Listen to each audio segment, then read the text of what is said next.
Salut à tous. Salut. Bon, gros retour. Je pense que vous avez pensé qu'on avait abandonné un petit peu le dos. Après une longue absence, ouais. Ouais, une très longue absence, il s'est passé pas mal de choses. Il y a eu des grèves, du mal à se capter, tout ça. Et comme on le fait en live tous les deux au même endroit, eh ben, il faut pouvoir se caler. Ça a été compliqué. On a réussi. Trouvons des sponsors, on fera que ça, et dans ce cas-là, on sera jamais en retard pour faire notre podcast. Mais bon, c'est un autre débat. Débrief pour cet épisode 12, du débrief du Sub Only, deuxième édition. Donc, le Sub Only, qu'est-ce que c'est? C'est une compétition à la soumission organisée par Hakim Aïtouare sur les règles de l'EBI, avec quelques petites modifications. Donc, qu'est-ce que c'est que les règles de l'EBI? En gros, 10 minutes de combat, où les deux adversaires cherchent uniquement à se soumettre, pas de points. Si au bout des 10 minutes il n'y a pas de soumission, il y a un overtime, donc il y a 3 overtime en vrai s'il n'y a pas de soumission, donc avec normalement soit un des combattants qui démarre dans le dos et qui doit chercher à soumettre son adversaire alors que l'autre essaye de sortir, soit en juji, normalement, en juji défendu, mais là pour l'événement du Sub Only, il n'y a que le dos qui est possible. Et donc, si l'adversaire sort, à chaque fois, les deux adversaires arrivent à sortir, parce que c'est du à toi, à moi, dans ce cas-là, ils vont au bout des 3 overtime et ils calculent la personne qui a mis le moins de temps à sortir. S'il y a soumission, 2 solutions, soit, comme c'est à toi, à moi, soit le premier soumet, et donc dans ce cas-là, l'autre essaie de soumettre plus rapidement sur la deuxième phase, soit c'est le deuxième qui soumet, et dans ce cas-là, c'est fini. Si, voilà, si le mec il est sorti et qu'il soumet derrière, là c'est fini. Événement intéressant financièrement, car sur cet événement, il y avait 1000 € de prime, plus une ceinture. Donc, Elle est belle la ceinture en plus. Et une belle ceinture, effectivement. C'est vrai que c'est une belle ceinture qui changeait des ceintures habituelles. Ouais. Elle faisait penser un peu à des ceintures de boxe taille d'ailleurs. Ouais, elle m'a fait penser à la ceinture du K1. Ouais, c'était un peu différent, donc c'était pas mal, c'était intéressant à ce niveau-là.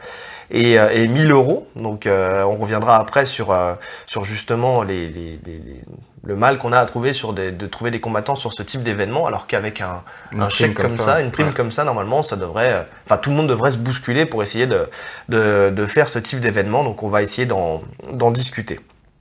Donc voilà. Événement qui a subi des petites modifications. Il y a eu des modifications. À la base, c'était un tournoi de 8 combattants. Ouais. Il aurait dû même y avoir des filles à la base. C'était prévu qu'il y ait un tournoi féminin également. Parce que dans la première édition, il y avait et masculin et féminin. Ouais. Donc, au final, ils se sont concentrés sur les hommes. Je pense qu'ils n'ont pas trouvé les filles pour l'événement.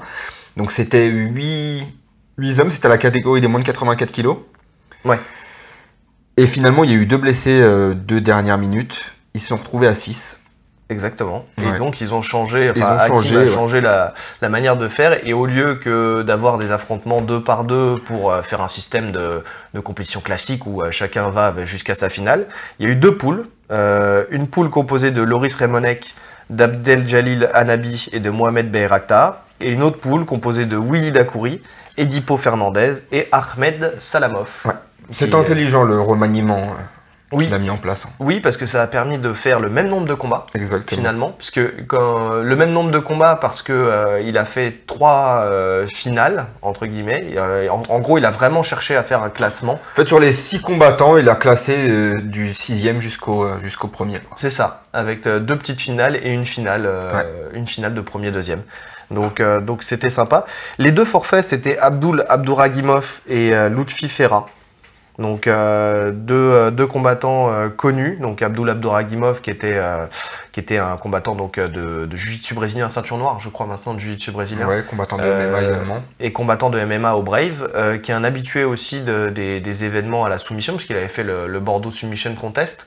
Ouais. Qu'il avait gagné d'ailleurs. Ah ouais. C'était un des favoris, hein, on peut le dire. Et c'était un des favoris de l'événement. Ouais, parce que c'est un mec en plus qui fait le spectacle, qui n'a pas peur, qui a une très bonne lutte, qui est très fort en soumission, qui a pas peur de rentrer à la bagarre, donc parfait pour ce type d'événement.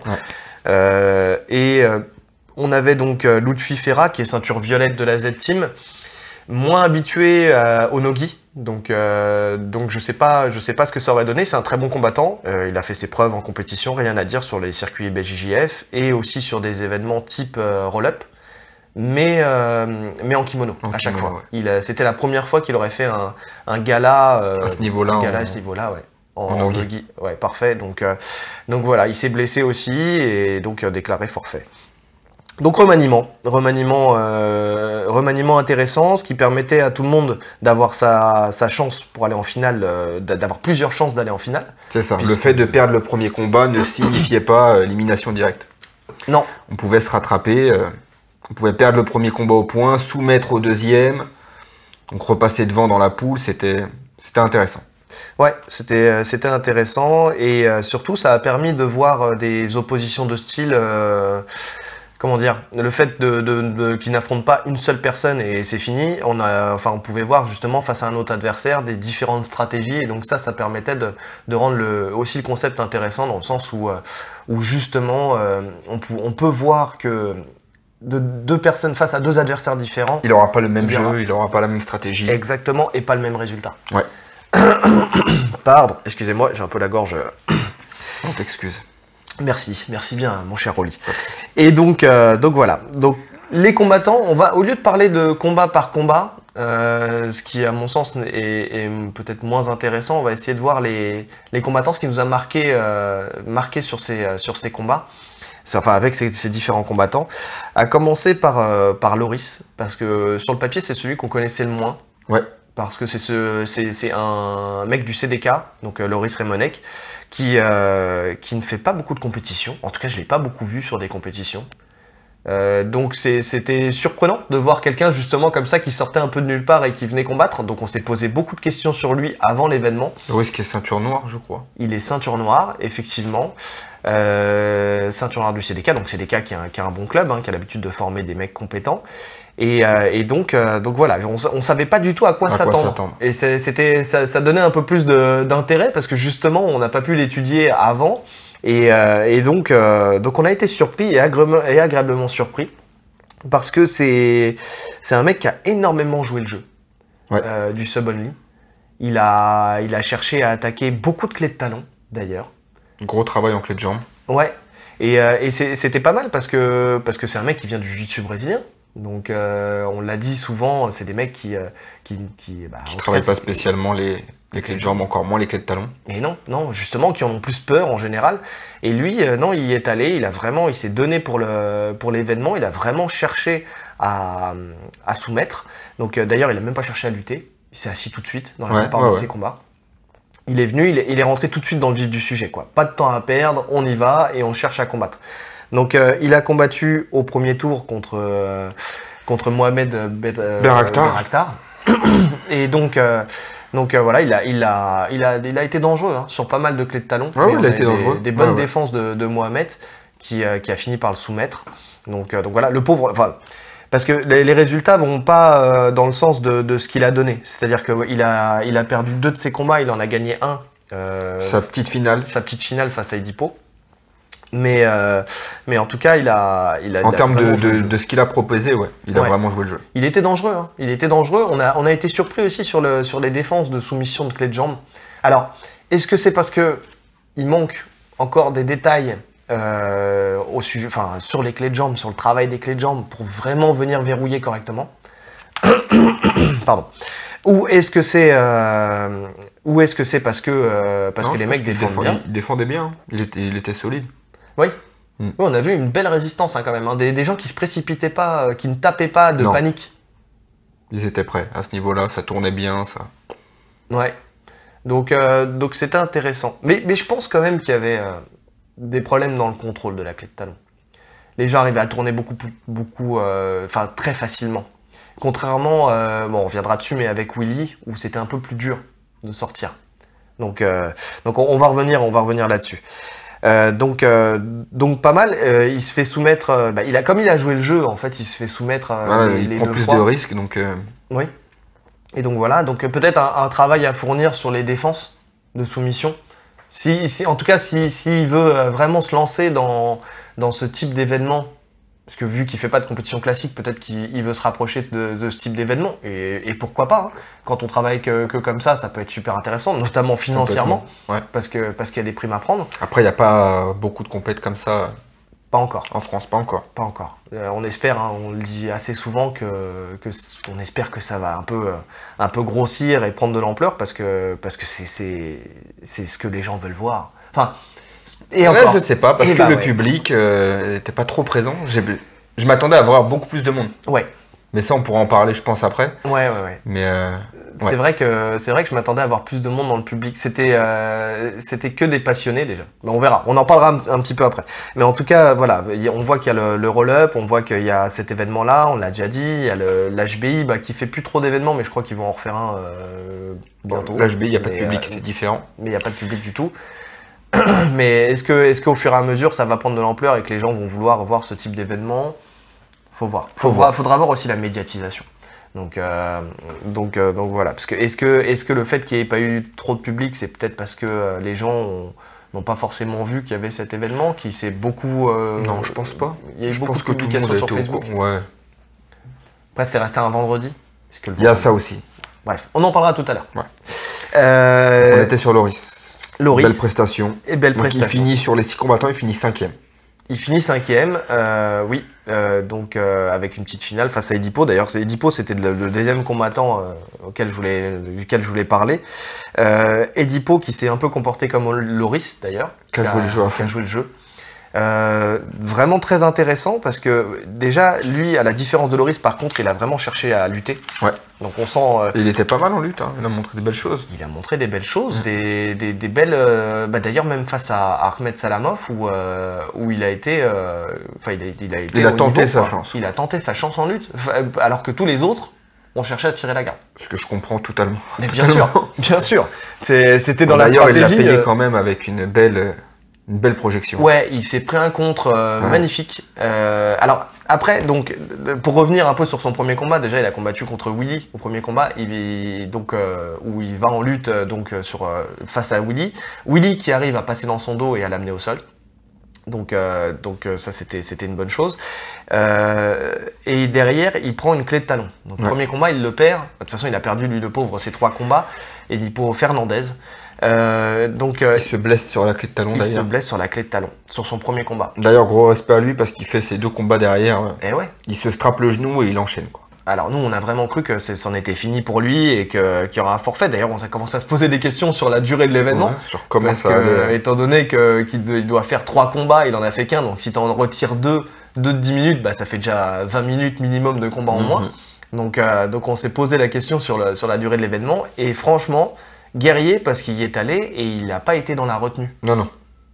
Il a enchaîné ses 2 autres combats comme si de rien n'était, quoi. Exactement. Alors qu'on voyait clairement qu'il avait mal. Le genou, il était plus stable parce que quand il s'est relevé face à Willy, on voyait que sa jambe, elle était pas stable. Il avait du mal à prendre appui. Ouais. Donc franchement, gros respect à lui. Ça, c'est le genre de personne qu'on aime voir sur ce type d'événement. Même si là, ça n'a pas payé. Ça n'a pas payé, mais en tout cas, voilà. Visuellement, dans le spectacle, on était là.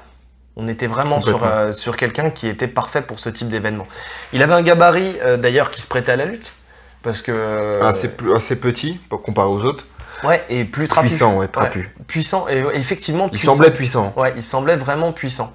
Donc c'était intéressant. Et là où il m'a vraiment impressionné, c'est sur son combat contre Ahmed Salamov, où il a attaqué en Kimura Trap, il a réussi à suivre et il a attaqué la Kimura qui était très très bien engagée. Ah ouais. Il avait une belle saisie. Ouais, franchement très bien engagé, mais il y a eu une réaction d'Ahmed Salamov qui était géniale. Donc déjà on peut voir qu'en tant que lutteur, il a une souplesse d'épaule. Les articulations du haut du corps. Ouais. Super souple. C'est ça. Mais on remarque, de toute façon, je sais pas si on en a déjà parlé sur le podcast, mais il y a 2 écoles de lutte. Il y a la lutte américaine et puis il y a la lutte des pays de l'Est. Et on voit 2 styles complètement différents. Une lutte américaine qui est plus dans la puissance, les membres très serrés, où on développe de la puissance. Et une lutte des pays de l'Est qui est beaucoup plus souple. Ouais. Une souplesse des hanches, une souplesse des articulations, dans des bras, l'acceptation de la personne et dans le contre en fait. C'est dans ça. Les mouvements de hanches, etc. Ouais, exactement. Et donc là, on le voit avec Ahmed Salamov, on voit très clairement que c'est pas une lutte à l'américaine, quoi. il est très rapide sur ses amenées, il est très souple, il réagit. D'ailleurs, Edipo, c'est un contre qu'il prend. C'est un contre, ouais. Ouais, sur une attaque d'Edipo. C'est lui qui engage. Il prend un espèce de hanché avec une amplitude extraordinaire. D'ailleurs, j'ai eu très peur qu'il se reblesse. Parce qu'il a son bras qui traînait sur le. Moi, c'est pour son coup que j'ai eu peur. Pour son coup? Ouais. J'ai eu peur pour son coup, mais bon, ça va. Il est passé. Il était très haut. Au ras du sol. Ah, la tête, elle a frôlé le sol quand même. Ah ouais? Moi, je le voyais plus haut que ça. Non, la tête, les cheveux ont touché. Ah ouais? Parce que le bras. Je regardais que sa tête. D'accord. Moi, j'étais concentré sur son épaule. J'ai cru que son épaule, elle allait craquer. Parce que justement, le bras était un peu tendu et il a frotté le sol, quoi. Donc, parce qu'il a voulu reprendre son appui, entre guillemets, par réflexe. Et Ahmed Salamov étant très grand par rapport à Edipo, je le voyais beaucoup plus haut, moi, sur Non, la tête a vraiment rasé le sol. D'accord. Mais bon, c'est passé nickel. Ouais, franchement, une grosse maîtrise. Hein. De toute façon, c'est là que tu vois la maîtrise d'Ahmed Salamov en lutte, c'est que quand il fait quelque chose, il blesse pas ses adversaires. Par contre, il est là, quand il lutte, c'est toujours propre. Il y a rien à dire. Il y a rien qui passe en force. Donc voilà, Edipo, ça m'a vraiment impressionné sur cette Kimura. Franchement, il a été impressionnant. Hein. Ouais. Il s'est pas démonté. Non, il a joué sa carte à fond contre tout le monde. C'est ça. Même blessé. Parce que je pense qu'Ahmed Salamov, c'était peut-être le plus craint, à juste titre, parce que c'est lui qui a gagné l'événement, de l'événement. Et non, il a pas du tout été sur la retenue. Non, mais il a eu raison. Ouais. Il a eu raison. Ça a été un combat pas mal. Et donc, face à Loris, en finale, il se fait soumettre aussi. Il se fait soumettre, ouais. Mais je pense que là, il accusait le coup, quoi. Tu fais 2 gros combats avant, où tu donnes de ta personne, t'as été blessé. Donc voilà. Ça... Psychologiquement, c'est vrai que c'est compliqué. Tu sais qu'en plus, t'as plus rien à gagner, entre guillemets. Oui. T'es plus en finale, enfin tu joues plus ta place en finale, oui, c'est pour les plus petites places. T'es blessé, est-ce que tu vas... Ouais. Bon, il a quand même tenté sa chance, hein, mais il se fait soumettre. Ouais. Mais en tout cas, gros respect à ces 2 combattants. Donc on reviendra après sur les petites finales, justement, parce que on peut remarquer certaines choses sur qui est arrivé, à quel endroit, sur les petites finales, donc c'était intéressant. Ensuite, on a Willy. Donc Willy Dakouri, qui s'est montré solide en lutte. Alors je savais qu'il avait une bonne lutte de ce que je voyais dans ces différents événements. Déjà, il faut savoir que lui, il est ceinture marron de JJB et de lutte à livrer. Donc via son côté lutte à livrer, bien sûr, il y a beaucoup plus de lutte dans son style. D'ailleurs, on n'a pas dit les clubs. Lui, c'est Infinity. Edipo, c'était... Elite. Je sais plus. Elite, ouais. Elite JJB. Elite JJB. Je suis plus sûr. Il est de Tereré. Il est sous l'égide de Tereré. Alors c'est... Attends, Elite Jiu-Jitsu ou c'était... Il me semble que c'est ça. Oui, parce que c'est Shadow Team pour Abdel Jalil Anabi. Cercle Tissier pour Ahmed Salamov. CDK, si on a dit CDK pour Loris. Mohamed Beraktar. Verdoum, c'est ça. Verdoum Combat Team. Et puis c'est tout. Voilà, on a fait le tour. Donc oui, effectivement, c'était Elite Jiu-Jitsu.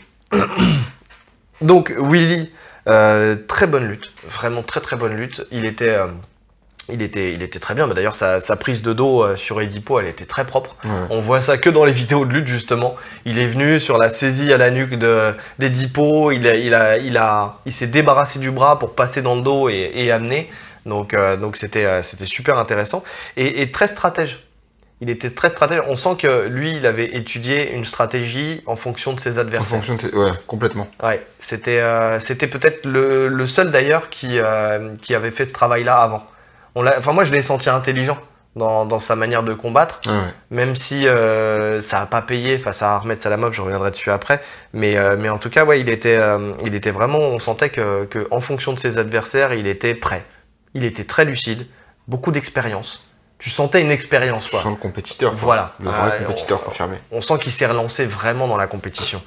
Et surtout, un jeu de clé de jambes qui, à mon sens, surtout de clé de talon, qui, à mon sens, était le plus abouti. Techniquement, ouais.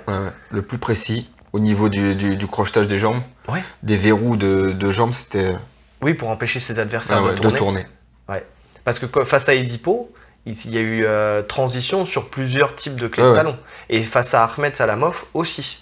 Ça a failli. Et ça a failli, ouais, on l'a vu grimacer. Bah, je crois que c'est avec la Kimura et encore, parce qu'on le sentait quand même relativement serein, c'est sur les clés de talon où il a été. C'est le seul moment où on l'a senti un peu en panique. Enfin, en panique. Où on l'a senti en difficulté, on va dire. Ouais. Non, franchement, ouais, là, ouais, j'y ai cru. J'y ai cru. Et c'est d'ailleurs dommage qu'il n'ait peut-être pas insisté un peu plus là-dessus. Donc si on reprend ses combats donc face à Edipo, donc il l'amène au sol et il le soumet assez rapidement. D'ailleurs, la soirée commençait très bien parce que c'était le premier combat. Et donc on voit ça, on voit une soumission très rapide. Bon, deux choses qui se sont passées, moi, je sais pas pour toi, mais dans ma tête, je me suis dit, oula, si tous les combats se passent comme ça, l'événement va se passer très très vite. Exactement. Et la blessure surtout. Et la blessure aussi, surtout. Mais aussi, il y avait l'autre côté, l'autre part de moi qui disait « Ah putain, super, on commence par une grosse soumission dès le début. Là, voilà, on est rentré dedans, on est à fond dedans. » Et franchement, ça a lancé une certaine dynamique à l'événement. Complètement. Donc, dynamique qui a été un peu cassée après. On reviendra dessus. Donc vraiment, vraiment super. Deuxième combat face à Ahmed Salamov, on voit un tout autre Willy. Non, son deuxième combat, c'est... Ah si, contre Ahmed Salamov. Oui, puisqu'après il fait la petite finale contre Mohamed Bedrakhtar. Changement de stratégie. Changement de stratégie, déjà il tire la garde. Compréhensible. Très compréhensible. Donc parce qu'on sentait peut-être qu'il était moins fort physiquement. Parce que bon, Ahmed Salamov c'est un mec qui fait que ça, hein, il fait que s'entraîner. Donc déjà il est fort physiquement et puis on voit une envergure. Qui est pas la même que Willy. Willy était musclé, il était là, il était présent physiquement, on sent qu'il était à l'aise. Il dégage vraiment une vraie puissance, Ahmed Salamov. C'est ça. Donc Willy tire la garde. Boum. Déjà, donc il annihile la lutte et c'est intelligent parce que en gros, il peut gérer le combat avec plus de retenue. C'est-à-dire que si on cherche la lutte, sur une amenée au sol, dans la foulée, il peut se passer. On va se retrouver dans une position déjà qu'on n'a pas décidé. C'est ça. On n'est pas maître de ce qu'on fait. Alors que quand on tire, on a décidé, à nous d'aller chercher les contrôles qu'on veut et on commence dans les dispositions qu'on veut. Et on a senti tout de suite avec Willy, par contre, qu'il avait une stratégie où il acceptait la force d'Ahmed Salamov. C'est-à-dire qu'il ne cherchait pas, par exemple, à défendre la garde. Il cherchait pas à... Alors pour le coup, il a complètement raison. C'est vraiment le jeu du sub-only, ça. Ouais. C'est pas un problème de se faire passer la garde. Oui. Il se laissait prendre en montée, tout ça. Mais, oui, c'est une bonne stratégie. Oui, c'est propre au sub-only. Mais, il ne faut pas être que dans l'acceptation. C'est-à-dire que là, ce que j'ai vu, c'est que effectivement, tu voyais clairement qu'il cherchait à aller au bout du temps. Ou alors à soumettre sur un contre. D'ailleurs, il l'a fait. Enfin, il a tenté une clé de talon. Comme on a dit, qui a été très bien engagé et qui a fait trembler un peu Ahmed Salamov. Mais je l'ai trouvé un peu trop passif. C'est-à-dire que oui, il se faisait passer la garde, oui, il se faisait prendre la montre, oui, il n'était pas en danger. On voyait qu'il était serein. Il s'est fait attaquer sur énormément de soumissions. C'est ça. En fait, le fait de laisser des positions à l'adversaire en sub-only, c'est pas vraiment un problème. Mais le laisser travailler à ce point-là, les soumissions, là, ça devient compliqué. Ouais.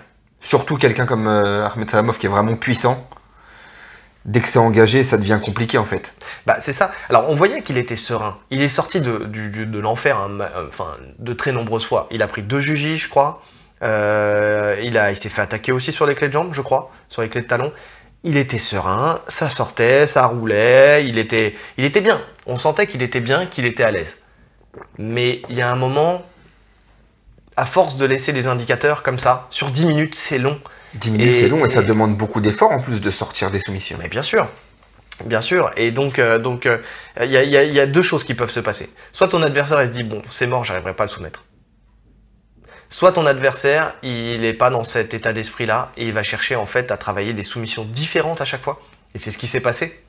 En fait, c'est là où Ahmed Salamov il a été intelligent, faut pas trop en dire sur lui parce que sinon on n'aura plus rien à dire tout à l'heure, mais là où il a été intelligent, c'est que il a vraiment cherché à... Il était sur tous les dos. Voilà, à changer sa stratégie à chaque fois. Et c'est là où on voit un changement chez lui. On verra, on en reparlera après, mais moi j'ai remarqué quand même, je le suis depuis un moment, on le suit depuis un moment, et il y a une évolution. Mais donc au bout d'un moment, à force de prendre, voilà, j'attaque un juji. Bon, je vois qu'il sort, il est à l'aise là-dessus. Ok, j'attaque le talon, il sort, il est à l'aise là-dessus. Il a peut-être fatigué, je rattaque le juji, il sort, ok. Et là, boum, d'un coup, il attrape un triangle. Oui, exact. C'est le triangle. C'est le triangle. C'est le triangle. Donc il attaque un triangle et là, on voit que Willy défend, il a les deux mains à l'intérieur, mais le problème du triangle, c'est qu'on sort pas aussi facilement que des autres Ah non, soumissions. quand c'est verrouillé, c'est... C'est ça. Alors on peut résister, mais sortir, c'est compliqué, hein, une fois que c'est verrouillé. Et surtout quand il reste plusieurs minutes. Ouais. T'arrives, t'es dans un triangle, il reste 1 minute. Bon, ça va. Ça va. Mais quand il reste 3-4 minutes, là c'est compliqué. Et d'ailleurs, c'est ce qui s'est passé. Là, la stratégie de Willy, elle a échoué, entre guillemets, puisque il a réussi à le soumettre, à le faire taper. Ouais. Donc il l'a accepté, hein, c'était le jeu. De toute façon, je pense qu'au fond de lui, il savait que c'était un adversaire, c'était peut-être le plus compliqué à affronter. Donc voilà. Mais je reste persuadé que s'il avait cherché à attaquer un petit peu plus, il aurait pu créer la surprise ou au moins aller au bout de sa stratégie qui était clairement l'overtime. Ouais. Donc on l'a vu, en fait, le Willy sur ses 2 derniers combats, on a vu qu'il cherchait clairement à aller à l'overtime parce qu'il avait travaillé des sorties, il avait travaillé les étranglements, il était à l'aise là-dessus. Mais bon, en tout cas voilà, je pense qu'il aurait dû donner un petit peu plus de sa personne, quitte à écramer un peu plus d'énergie pour aller au bout de sa stratégie. Ah ouais. C'était trop passif. Vraiment, c'était passif. Et ce qui est dommage, parce qu'on sait que c'est un combattant qui est explosif, qui peut proposer 1 million de choses. On l'a vu, donc on l'a vu sur le roll-up 2 fois. Ouais. De son dernier combat contre Mohamed Bayo, c'était c'était magnifique. Après, c'était un combat unique. On en parlera de ça justement, de ce type d'événement. En fait, c'est les 2 événements qui s'opposent, parce que c'est les 2 plus gros événements qu'il y a à la Sub Only, c'est le roll-up et le Sub Only. Donc ouais, c'était contre qui mince, comment il s'appelle? J'ai un trou de mémoire. Vous connaissez mon problème des prénoms. Dans son premier combat, Nayeb. Contre Nayeb Ezam, exactement. Contre Nayeb, où il avait dominé le combat. Hein, il l'avait soumis sur une Estimalock. Estimalock, exactement. Mais c'était pas la même KT. C'était en moins de 77. C'était en moins de 77. Mais je pense pas qu'en moins de 84, déjà, est-ce qu'il était vraiment à 84? Mais je pense pas qu'en moins de 84, il soit plus lent. Non, pas forcément plus lent, mais la puissance des mecs en face, c'est pas la même. Ah, c'est pas faux. C'est pas faux. Même si lui prend de la puissance en montant, il doit faire une prépa adaptée. Mais... Oui, parce qu'il est intelligent dans sa préparation, ça se voit. On sent qu'un Ahmed Salamov, je suis pas sûr qu'hors combat, il est plus lourd. Tu vois. Il fait un cutting pour aller à 84, à mon avis. Ouais. Oui. De toute façon, il est dans une logique MMA, donc déjà... Même les lutteurs, ils sont habitués au cutting. Ouais. Ils font des gros cuttings, les lutteurs. Donc oui, moi ça me choque pas qu'il soit plus lourd. D'ailleurs, vu sa taille, de toute façon, on sait très bien qu'il pourrait être très clairement, il a un gabarit, il pourrait être en moins de 92. Oui, largement. Donc voilà, et dernier combat contre Mohamed Bayraktar, pareil, un combat qui a été pas très animé. Non. On sentait que là aussi, Willy accusait le coup. 3e combat de 10 minutes. C'est compliqué. Même s'il a fait des combats rapides, d'une part parce que contre Edipo il a soumis rapidement et parce qu'il s'est fait soumettre contre Ahmed Salamov. Mais contre Ahmed Salamov, à mon avis, il a cramé beaucoup de cartouches. Tu crames énormément d'énergie parce que, comme on a dit, il est sorti de beaucoup de soumissions. Oui. Ça lui a demandé beaucoup d'énergie. Oui. Donc forcément, quand tu arrives au 3e combat, c'est compliqué. C'est compliqué. Surtout, Mohamed Bayraktar, on sent qu'il a de la puissance. Ça se voit physiquement. Non seulement il a de la puissance, mais en plus il avait un jeu très fermé. Oui. C'est compliqué de sortir à chaque fois de la garde, etc. C'est ça. On viendra sur lui. D'ailleurs, c'est un peu notre regret de cet événement, mais voilà, on va revenir sur lui. Donc il arrive quand même cette fois-ci, vu qu'il n'y a pas eu de jeu de proposer entre guillemets par Mohamed Bayraktar non plus, ça va jusqu'à l'extra time. Ouais. Et donc la stratégie a visiblement bien été travaillée par Willy, puisqu'il arrive à soumettre son adversaire par étranglement. dans le dos, et il arrive à sortir du dos. Exactement. Donc voilà, on sent qu'il avait bien travaillé ses sorties du dos, parce qu'on l'a vu plusieurs fois se retrouver dans des situations où. Non, ouais, à chaque fois il était serein. Ouais. Il était serein. Ouais. Donc il s'empare de la 3e place. C'est ça, c'était la 2e petite finale. Ouais, exactement. Prochain combattant, Ahmed Salamov. Donc Ahmed Salamov qui est du Cercle Tissier et du MMA Factory. C'est ça, le vainqueur de l'événement donc. Qui gagne l'événement, effectivement, qui était parfait pour cet événement. Franchement, c'est celui, à mon sens, qui a le plus joué le jeu et qui avait le plus d'armes à offrir pour faire un bel événement. Donc, parce qu'il était déjà très fort en lutte. Donc bon, ça, à mon avis, c'est une des meilleures luttes du circuit du grappling français. Ouais. Si ce n'est la meilleure, peut-être. Franchement, je le vois amener ses adversaires au sol tout le temps. J'ai le souvenir d'un combat contre Seif Oumine, qui fait 159 kilos sur un absolute au GIC. Il l'avait amené au sol. Donc voilà, et puis pour l'avoir vu sur plusieurs moments différents, vraiment on sait que c'est une lutte qui est extrêmement précise. C'est du haut niveau. Oui, moi je crois qu'il a 100% de réussite en lutte. Enfin franchement, je crois que j'ai jamais vu rater une amenée au sol. Donc, après moi je pensais pas que ça allait tant lui servir que ça, parce que je me suis dit les gens vont s'asseoir quoi. Mais oui, on a été surpris d'ailleurs du nombre de personnes qui restaient debout face à lui. Alors est-ce que c'est parce que ils sont pas à l'aise sur le dos? Ouais, mais en fait c'est compliqué parce que face à lui t'es quasi sûr d'aller sur le dos. Bah t'es sûr d'aller sur le dos si tu luttes avec lui. Ouais. Tu l'amèneras pas. Ouais, après, oui et non, parce que tu peux tenter ta chance.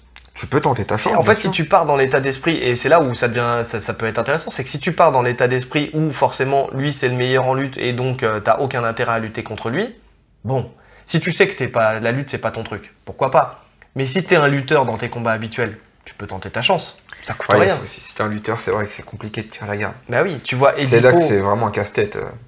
Oui, tu vois, Edipo Rodriguez, Edipo Fernandez, pardon, je sais pas pourquoi je l'appelais Rodriguez, Edipo Fernandez, lui on sent que c'est un lutteur, il a le gabarit d'un lutteur, il y est allé, d'ailleurs il a failli l'amener. Il a failli l'amener, et c'est sur la 2e tentative où il a failli l'amener, où il y a eu la réaction d'Ahmed et qu'il l'a amené au sol. Donc franchement, pourquoi pas. Après, qui d'autre a essayé de lutter face à lui? Non, c'est le seul. Non, les deux autres, après, ils ont... parce que c'était Willy et Abdel Jalil Anabi. Donc Willy Dakouri et Abdel Jalil Anabi. Et donc les deux autres, ils ont pas cherché à lutter. Non. Ils ont tiré la garde. Donc voilà, mais en tout cas, voilà, je pense que si t'es un lutteur dans ton approche habituelle dans les combats, bon bah il faut y aller. Tu sais, faut avoir confiance en soi. Parce que de toute façon, quand tu combats à ce niveau-là, c'est que t'as confiance en toi. Oui, bien sûr. Donc sur un malentendu, non mais même sans parler de malentendu. C'est prendre un risque quand même. C'est prendre un risque, mais t'es là pour ça aussi. Si tu combats, tu prends un risque. Oui, dans tous les cas. Donc t'es jamais sûr de gagner. C'est parce que tu tentes. À chaque fois que tu tentes quelque chose, de toute façon, tu prends le risque de te faire contrer. C'est ça qui est beau dans notre sport. Ouais. Donc autant y aller à 100%. Si tu acceptes de jouer le jeu du sub-only ou même du jeu de la compétition, bah tu prends des risques. Ou alors sinon tu restes dans ton club et puis tu fais tes petits combats avec tes partenaires d'entraînement. Ouais, c'est vrai. Mais bon, je parlais pour moi.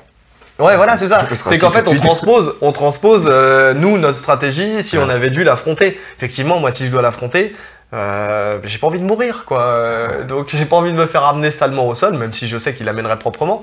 Mais non, je tirerais la garde aussi. Mais parce que notre jeu se prête à ça. Mais t'as plein de gens qui sont des lutteurs. Je sais pas, tu vois, par exemple, tu mets les Cédric Akapovi face à lui, il va pas tirer la garde. Même si c'est un stratège, tu vois, même si c'est un mec, on a vu avec l'expérience qu'il est bon dans la stratégie et tout ça, et qu'il étudie bien ses adversaires, je suis pas sûr qu'il tirerait la garde. Je sais pas. Je pense que juste le fait de se dire, putain, je vais aller le chercher sur son terrain, tu vois. Mais là, est-ce que c'est pas juste de l'ego? Non, mais il y a de l'ego, mais tout compétiteur a de l'ego. Ouais, mais... Tu vois. Après, t'as de l'ego, t'as de la stratégie, mais je sais pas, moi... si on prend des combats à un plus haut niveau, t'as des mecs qui sont très forts en lutte. Davy Ramos, très fort en lutte. Tu vois, Gary Tonon, très fort en lutte. Enfin, t'en as plein qui sont très forts en lutte, tu vois. Mais pourtant, les adversaires, ils tirent pas forcément la garde.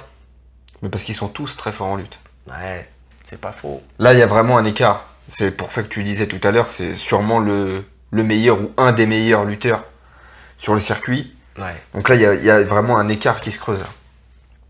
Tu vois, c'est pas un mec un peu plus fort où tu te dis, bon, il y a moyen. Ouais. Là, c'est vraiment compliqué. Là. C'est vrai. Mais vu que je crois, sans trop me tromper, que c'était la première fois qu'ils s'affrontaient, Edipo et lui. Non, mais il a eu complètement raison, Edipo. Bah oui. Il a eu raison. Et en plus, comme tu as dit, il a failli l'amener. Mais oui. Parce que tu viens, c'est la première fois que tu affrontes un mec, on t'a dit que, tu as vu que sur d'autres, mais après, ce que tu ressens, exactement. Tu vois, faut le tenter. Peut-être que si le combat il avait duré un peu plus longtemps, il aurait fini par tirer la garde. Tu vois, en se disant non, bon, c'est complètement mort, je vais tirer la garde. Mais les autres, ils n'ont pas cherché à le faire. Ouais. Un Willy, par exemple, je pense que c'est pas le fait qu'il ait eu peur de l'affronter en lutte, je pense que c'est le fait aussi de pas cramer de cartouche. Oui, complètement. Tu vois, parce qu'il a prouvé, il a montré qu'il avait un bon niveau en lutte. Donc je pense qu'après, lui, il a étudié le truc, il s'est dit, j'ai un niveau en lutte et il y a aussi les déficits de force et de puissance. Ouais. Et donc voilà, je pense que c'est pour ça qu'il a tiré la garde. Mais Ahmed, ça n'a pas été qu'une lutte. Non. Et ouais, il a aussi été très fort sur ses tentatives de soumission. Et il a tenté, franchement, une variété de soumissions importante. Il a tenté des clés de talon, des clés de cheville dans l'axe. Il a tenté des jujis. Il a tenté un triangle. Et il a aussi beaucoup soumis en prise de dos avec étranglement.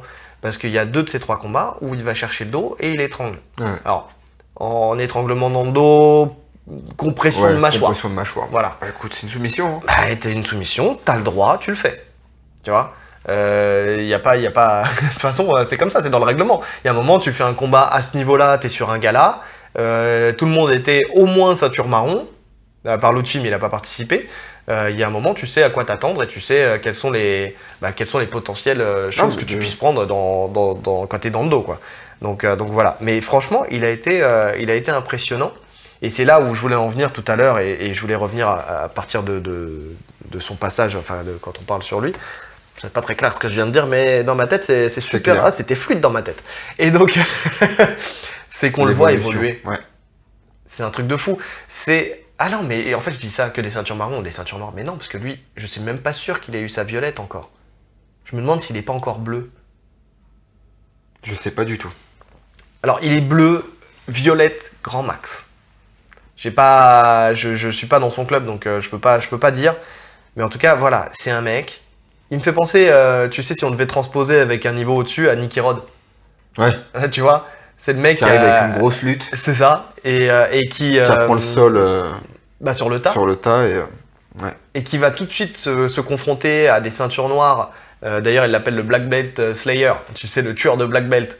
Donc directement sur des gros événements comme ça, et ça a payé pour lui parce qu'il a battu énormément de ceintures noires. Et encore là, il a battu des ceintures marron et des ceintures noires qui sont parmi les meilleurs, en tout cas en termes de compétition, et ils sont très présents. Donc voilà, et on le voit évoluer. Au début, Ahmed, c'était essentiellement une lutte et du contrôle. Je me souviens de son combat qu'il avait fait contre à la SF. À la SF ? Oui. Oh, putain, j'en ai marre de moi. Contre Grosse Barbe. Un ancien, une ceinture noire. Serral ? Contre Serral Hilar, exactement, putain. Truc de dingue. J'ai un vrai problème avec ces prénoms. Contre Serral, il l'avait battu. Donc déjà, grosse performance. Mais il l'avait battu sur des points. Ouais. C'était sur la partie au point, parce que cet événement-là, c'était une partie sans points et une partie avec points. Exact. Donc il l'avait battu sur la partie au point. Mais là, on voit que le mec travaille énormément. Il charbonne. Déjà, il fait que ça, comme on a dit, c'est son métier, entre guillemets, puisqu'il cherche à devenir très clairement combattant pro MMA. Ouais. Mais, je sais pas s'il travaille à côté, mais en tout cas, il doit s'entraîner plusieurs fois par jour. Et il s'entraîne à de nombreux endroits. En plus, d'après ce que j'ai compris, il se contente pas de rester dans son club, il va affronter d'autres personnes, enfin, affronter, entre guillemets, s'entraîner et va dans d'autres clubs pour chercher d'autres partenaires d'entraînement qui lui apporteraient beaucoup, je pense. Et donc là, ça se voit. Ça se voit clairement. Non, son jeu a clairement évolué. Ouais. Il a même un beau jiu-jitsu. Hein. J'aime bien, moi. C'est carré, tu vois. C'est ça. Il n'y a pas de Il n'y fioriture. a pas de fantaisie, mais ça. c'est propre. Passage de garde, je prends le dos, Ouais. j'étrangle. Et on sent de toute façon qu'il a aussi des bons coachs, hein, avec les frères Olivier. C'est des mecs qui ont de l'expérience, c'est des mecs qui savent exploiter les forces de chacun. Et là, on voit clairement qu'ils savent exploiter ses forces à lui. Complètement. Donc, plus je pense à un Olivier Michalesco, parce que s'il est au cercle Tissier, au MMA Factory. Et encore, je me pose la question, parce qu'en fait, c'est ce qu'on s'est dit la dernière fois, mais quand on regarde, et pour avoir parlé avec des mecs du MMA Factory, tu payes en plus si tu prends la partie jiu-jitsu brésilien. C'est-à-dire, tu as le cours MMA, tu peux t'inscrire pour le cours MMA. Lui, je pense qu'il doit être dans le cours MMA Pro en plus. Et après, si tu veux faire du jiu-jitsu brésilien, c'est en plus. Tu dois payer en plus. Moi, je sais pas du tout. Bah si, c'est ce que j'avais vu avec un des mecs qui s'entraîne là-bas en discutant. Est-ce que quand t'es en MMA Pro, c'est pas gratuit? T'as pas un accès Eh ben non. Parce que ce mec-là, justement, avec qui je parlais, moi je pensais que c'était... Il fait partie des MMA Pro, il donne même des cours là-bas. Donc voilà, et effectivement qu'il fallait payer en plus pour bénéficier des cours de... moi je pensais qu'en MMA Pro c'était full access quoi. Non. C'est MMA Pro, t'as que les cours de MMA Pro. Mais ce qui est pas choquant entre guillemets, parce que Olivier Michalesco il vient pour faire son business aussi, donc je pense pas que Fernand Lopez le paye. Je pense qu'il est payé au nombre d'adhérents, enfin sur les adhésions, tu vois. Donc voilà, si ce n'est peut-être même, enfin je sais pas, je connais pas les tenants et les aboutissants, mais peut-être qu'il donne une rétrocession à la salle ou qu'il paye un loyer à la salle c'est possible. Pour donner ses cours là-bas, tu vois. Donc c'est peut-être pas dit que ça soit le MMA Factory qui le paye. Donc voilà, ça me choque pas. Et donc il faut payer en plus. Donc je suis pas sûr qu'il s'entraîne avec Olivier Michalesco. Je sais pas du tout. En tout cas au Cercle avec les frères Olivier. Ça c'est sûr. Et donc voilà. Et en plus, il est bon aussi en kimono. Pour l'avoir vu en kimono, il est bon. Moins bon qu'en nogi, bien sûr. Mais en tout cas, pour une ceinture bleue, je l'ai vu mettre en difficulté et même battre un nombre incalculable de ceintures noires. Mais il a dû progresser en plus depuis là. Bien sûr. Le mec est très très fort. Et donc vraiment, j'ai été impressionné. Donc premier combat, il l'a fait contre... Son premier combat. Mes notes. Il le fait contre Edipo. Contre Edipo, si mes souvenirs sont bons, il va le chercher dans le dos et il l'étrangle. Il a étranglé 2 fois dans le dos. Donc forcément, après, il y a eu la finale. Ouais. Donc il va chercher le dos et il l'étrangle. Ouais, c'est ça. Ouais. Oui, puisqu'il l'amène au sol avec son amené, et ensuite il continue à mettre la pression, il va chercher le dos et il étrangle. En fait, on sent en plus une pression constante. C'est ça. C'est ce qui est épuisant en combat, c'est qu'il met une pression constante. Ah oui, dès qu'il est au contact, on sent qu'il lâche plus l'affaire. C'est un truc de dingue. Donc ouais, contre Edipo, donc grosse lutte et après étranglement dans le dos. Contre Willy, donc on a dit, quand on est passé multitude de tentatives. Bah oui. Une multitude. Vraiment, il a été le chercher. Il a été chercher sa victoire. Il a jamais lâché l'affaire. Il a toujours été attaqué de nouvelles choses et c'était impressionnant. Et c'est là qu'on a vu. C'est face à Willy, on a vu vraiment son panel. Ah ouais. On a vu qu'il était vraiment devenu complet sur ses soumissions et complet sur son travail. Et aussi qu'il avait une sacrée défense de clé de talon. Ouais. Parce que clairement, moi, j'aurais tapé. Non, mais je pense que... Et au vu de ce que Willy a fait à Edipo au premier round, et qu'il l'a blessé, parce que la clé était sensiblement la même. Ah ouais. En gros, il venait enrouler la jambe, recrocheter la deuxième jambe pour l'empêcher de tourner. Il a réussi à tourner. Et il a réussi à tourner. Ouais, c'est là où on voit sa puissance aussi. Hein, pour arriver à tourner et à sortir. Donc voilà. Et dernier combat contre Abdel Jalil Hanabi. Combat qui a été... C'était serré. Hein. C'était serré. Alors, c'était serré, mais à la fois, j'ai pas vu de danger clair d'Abdel Jalil Hanabi contre Ahmed. Ouais. D'ailleurs, il a passé énormément de temps dans le dos d'Abdel Jalil. Ouais. Parce que c'est sorti plusieurs fois. Ouais. Et ça a été remis au centre à chaque fois. Et d'ailleurs, au bout d'un moment, il y a eu l'agacement du public, mais qui était pour Abdel Jalil. Il y a eu un début de paroles un peu animées entre le camp Ahmed et le camp Abdel Jalil. Parce que, en fait, ça sortait et à juste titre, ça revenait au centre dans la position. Donc, il n'y avait pas forcément les deux crochets. Mais parce que par contre, il a très très bien défendu Abdel Jalil. Il est sorti d'une première tentative d'étranglement qui était bien verrouillée. On l'a senti solide, hein, franchement, et un gros mental. Mais oui. Parce qu'il avait une bonne pression sur la mâchoire. Oui, sur il voulait pas lâcher. Hein. Il voulait pas du tout lâcher. Mais sur la deuxième tentative, la troisième fois, en fait, ils sont sortis 2 fois du tapis. Ils ont été remis deux fois au centre. Et sur la deuxième fois, avant qu'il sorte du tapis, deuxième tronc, on va mettre ça par tronc. Premier tronc, il prend le dos, ça sort. Deuxième tronc, il attaque l'étranglement, il arrive à sortir de l'étranglement, ça tourne, ça sort. Troisième tronc, et c'est là où les gens ils ont commencé à dire ouais, c'est du grand n'importe quoi, nanani, parce que il faut que ça reparte debout, quoi que ce soit. Non, faut pas que ça reparte debout. Il est pris.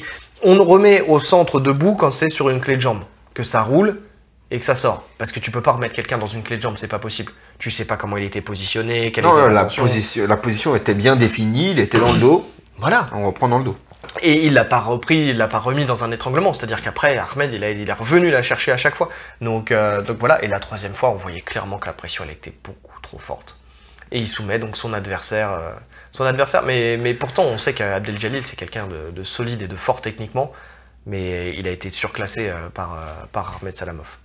Moi, je l'ai pas trouvé surclassé.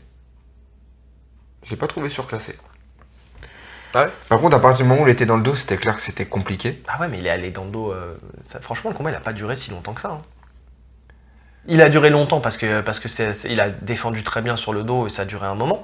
Mais moi, je trouve qu'il a été dans le dos assez rapidement. Alors, on va reprendre un peu le combat. Abdel Jalil qui tire la garde. Ahmed Salamov qui essaye de passer. Donc il essaie de passer un peu à la volée à chaque fois. Une belle défense d'Abdel Jalil qui est bien, on le sent qu'il est à l'aise. Mais une fois qu'il a passé la garde, c'était sur la deuxième ou troisième tentative. Une fois qu'il passe la garde, c'est compliqué. C'était fini. Pour tout le monde, avec la pression qu'il met, c'est... Eh oui, en fait il arrive à mettre la pression pour prendre le dos. Il se place sur le côté en latéral et il cherche à prendre le dos. Il met la pression, il oblige son adversaire à tourner, il rentre ses crochets. Une fois qu'il a ses crochets, c'est fini. Une fois qu'il est dans le dos, c'est compliqué. Eh oui.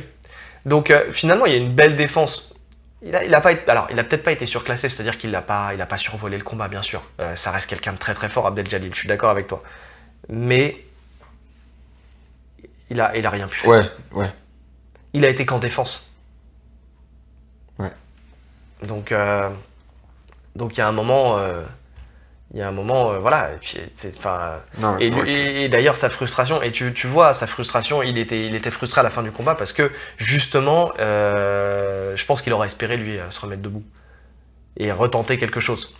Mais non, il fallait l'accepter. Il y a un moment, il faut l'accepter. Willy a accepté de se faire soumettre. Et lui, il fallait qu'il accepte aussi que dans le combat, c'était clair et net, c'était des positions propres, qu'on pouvait absolument les remettre au milieu. Oui, sur ça, il n'y a aucun doute possible. Et voilà, quoi. Donc voilà, il a mérité vraiment sa victoire, il a mérité ses 1000 €, et aussi bien dans les résultats que dans le spectacle. C'est-à-dire que voilà, il a rattrapé ses 3 adversaires. Il a je dirais pas sauver la soirée parce qu'il y a d'autres combats qui étaient bien, on l'a dit, avec Loris, avec Edipo et tout ça, avec Willy sur son premier combat surtout, mais en tout cas, et sur son deuxième face à Ahmed Salamov, mais on voit que tous les combats qui ont été faits par Ahmed Salamov, ça a été des combats qui ont été agréables à regarder, où il s'est passé des choses, où il y avait du jeu, où il y avait de la tentative, il y avait de la défense, enfin il y avait tout, on retrouvait tout. Donc c'est très clairement, lui, c'est quelqu'un qui pourrait faire les EBI aux États-Unis. Je pense qu'il aura le niveau pour le faire. En tout cas, et dans l'intention, il peut le faire. Donc voilà, on fera un comparatif après Sub Only et EBI, véritable EBI. Donc vraiment, vraiment pas mal. Enfin, franchement, je mets... Victoire méritée. Hein. Victoire méritée, mention spéciale à Ahmed Salamov. Abdel Jalil Anabi. Donc Abdel Jalil Anabi, on l'a senti solide sur ses défenses. Ouais. Franchement, il est sorti d'un nombre serein en plus. Serein, mais vraiment de clé de talon. Même si tu le voyais grimacer de temps en temps. Ouais, gros franchement, gros mental. Il est sorti de clé de talon. Il est sorti effectivement du premier étranglement dans le dos. Il a très bien défendu sur le dos face à Ahmed, comme on a dit. Mais franchement, donc très fort sur les défenses, sur les attaques. Je l'ai trouvé plus impressionnant sur d'autres événements. Ouais. Notamment face à Mohamed. On sent qu'il a pas... Il était frustré. Alors moi j'ai senti énormément de frustration. On se sentait agacé parce qu'effectivement il se passait rien. Mais je pense qu'il attendait trop l'attaque de Mohamed pour réagir dessus. Ouais. Et il n'a pas été trop justement dans le fait de créer quelque chose.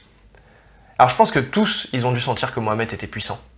Et que c'était risqué de tenter quelque chose. Mais à la fois, on est là pour faire un spectacle. On est là, enfin, on le répétera jamais assez, on parle souvent du sub-only. Il y a un état d'esprit à avoir, on reviendra dessus tout à l'heure, mais il y a véritablement un état d'esprit à avoir. Alors je sais que tout le monde veut gagner, mais en fait j'ai l'impression que tout le monde ne veut pas perdre. Donc on reviendra dessus je pense. Mais en tout cas, face à Mohamed, ouais, on l'a senti... Il était long ce combat. Ah, il était très long. Il était long ce combat. Ouais. Il s'est rien passé. Il y avait un Mohamed qui était en butterfly et un Abdel Jalil qui était à genoux face à lui. Ouais. Et il y avait du contrôle de main et il y avait... Enfin, il s'est rien passé. Il n'y a pas eu de dynamique dans le combat. Non. Il y a eu... Ça n'a pas créé de jeu. Ça n'a pas créé de jeu, ça n'a pas créé d'engouement. Le public était mort à ce moment-là. Mais c'est juste à la fin. Ouais. Juste à la fin, en fait. En fait, ce qui a rattrapé le combat, à la fin, c'est le fait d'arriver en overtime. Et il y a eu une dernière action. Si, il s'est réveillé sur la fin. Sur la fin. Voilà. Sur la fin, il s'est dit, bon, j'y vais, j'attaque. Sous la pression un petit peu du public, d'ailleurs. Et donc, il a commencé à attaquer. Et donc voilà. Et il y a eu, comment dire, il y a eu l'overtime. Et là, il a étranglé assez facilement son adversaire. Parce que bon, il est très puissant. Il est très puissant. Tu sens qu'Abdel Jalil est très très très puissant aussi. Donc il étrangle son adversaire et il arrive à sortir du dos pour Mohamed Bayraktar. Mais donc ça a créé le petit moment de folie de la fin. Mais sinon, quand tu regardais le combat, c'était compliqué. C'est compliqué. Ce genre de combat, c'est compliqué.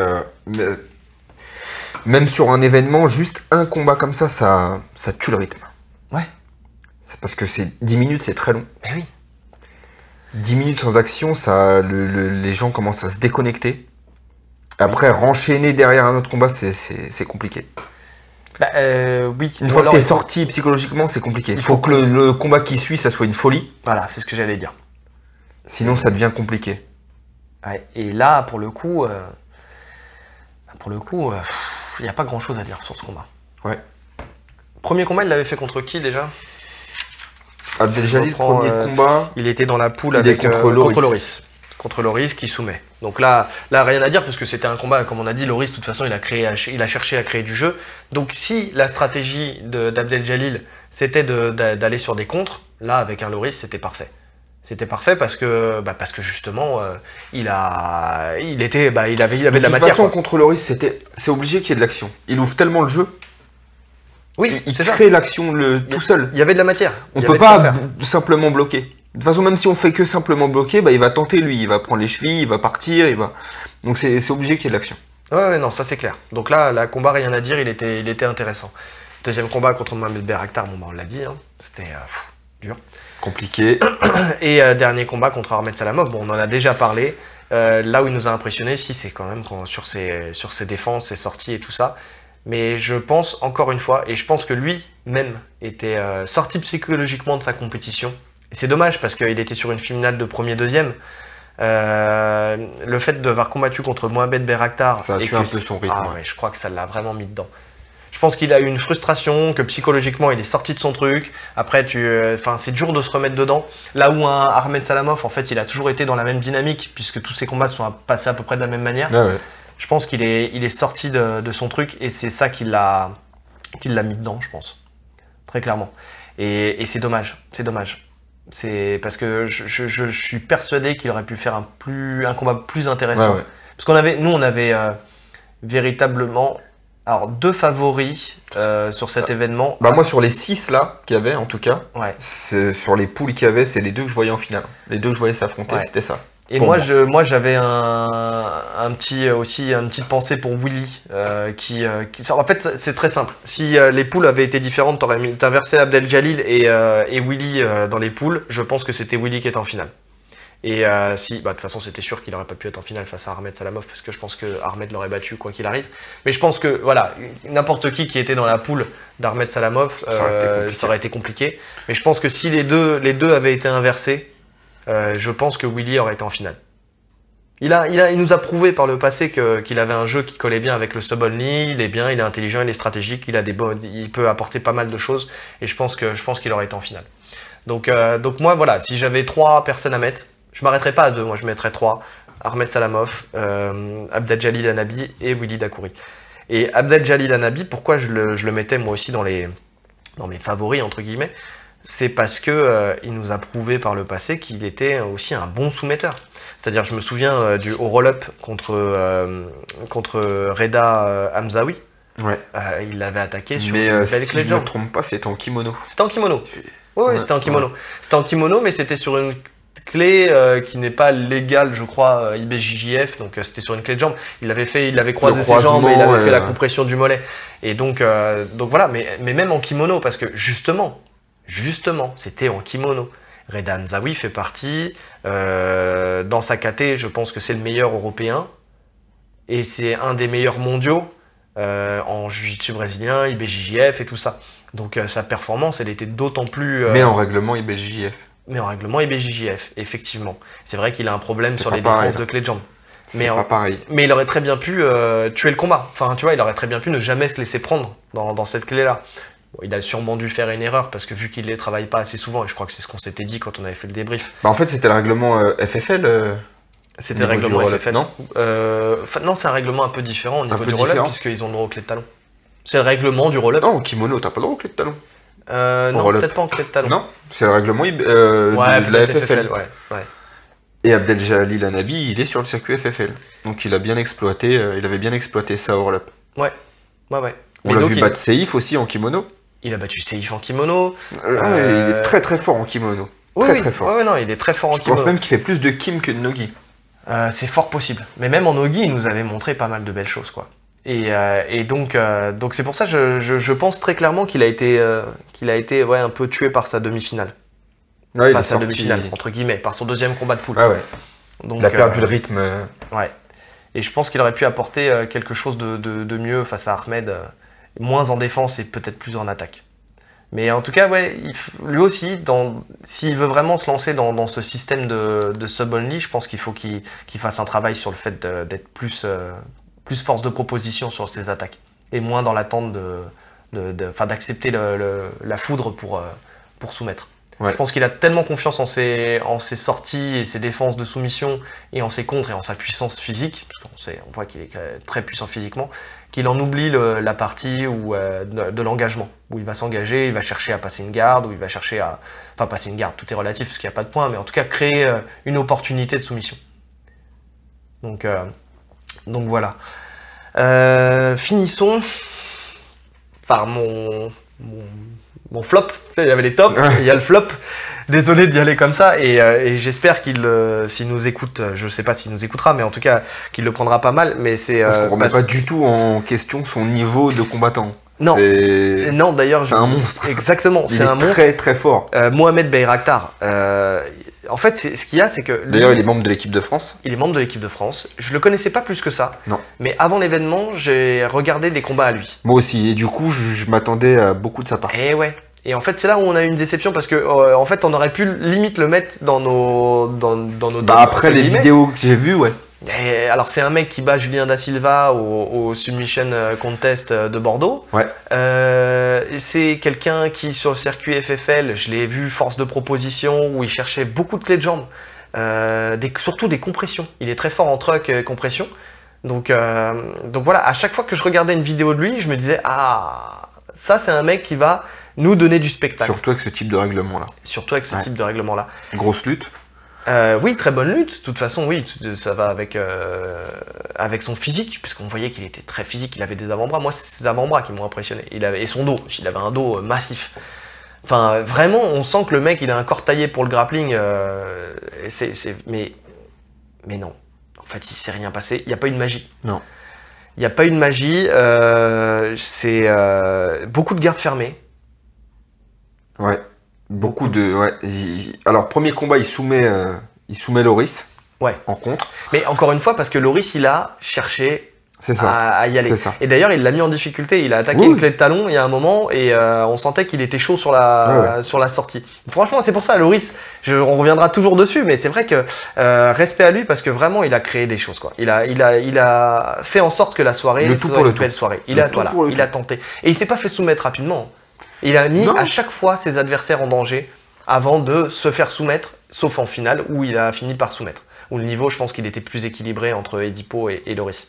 Mais en tout cas, voilà. Et donc il le soumet sur clé de jambe, clé de cheville, je crois, si mes souvenirs sont bons.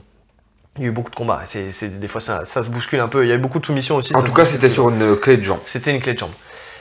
Deuxième combat, il affronte Abdel Jalil Hanabi. Et alors là, on revient pas sur le combat, mais voilà quoi. On sent qu'il a pas proposé grand chose. Non. Il était vraiment en défense, mais... Ouais, en papillon. Je crois qu'il a essayé de le charger une fois. Il y a rien. Enfin, voilà. Il contrôlait fort les poignets, il contrôlait fort... En fait, il contrôlait fort les membres de l'adversaire. Il était plus dans le fait de ne pas... se faire passer ou de ne pas donner de possibilité à une personne de tenter quelque chose contre lui, plutôt que de tenter... Voilà, il essaie d'annihiler le jeu de l'adversaire, mais lui ne créait pas de jeu. C'est ça. Et donc, il est arrivé contre lui et contre Willy, après, parce qu'après, il combat contre Willy en finale de 3-4. Et pour les deux, il arrive à l'extra time. Ouais. Ça a été les deux combats, en fait. Les deux combats, ça a été les plus durs à regarder pour nous. C'est vraiment... Et donc, forcément, on peut pas mettre la faute sur ses adversaires.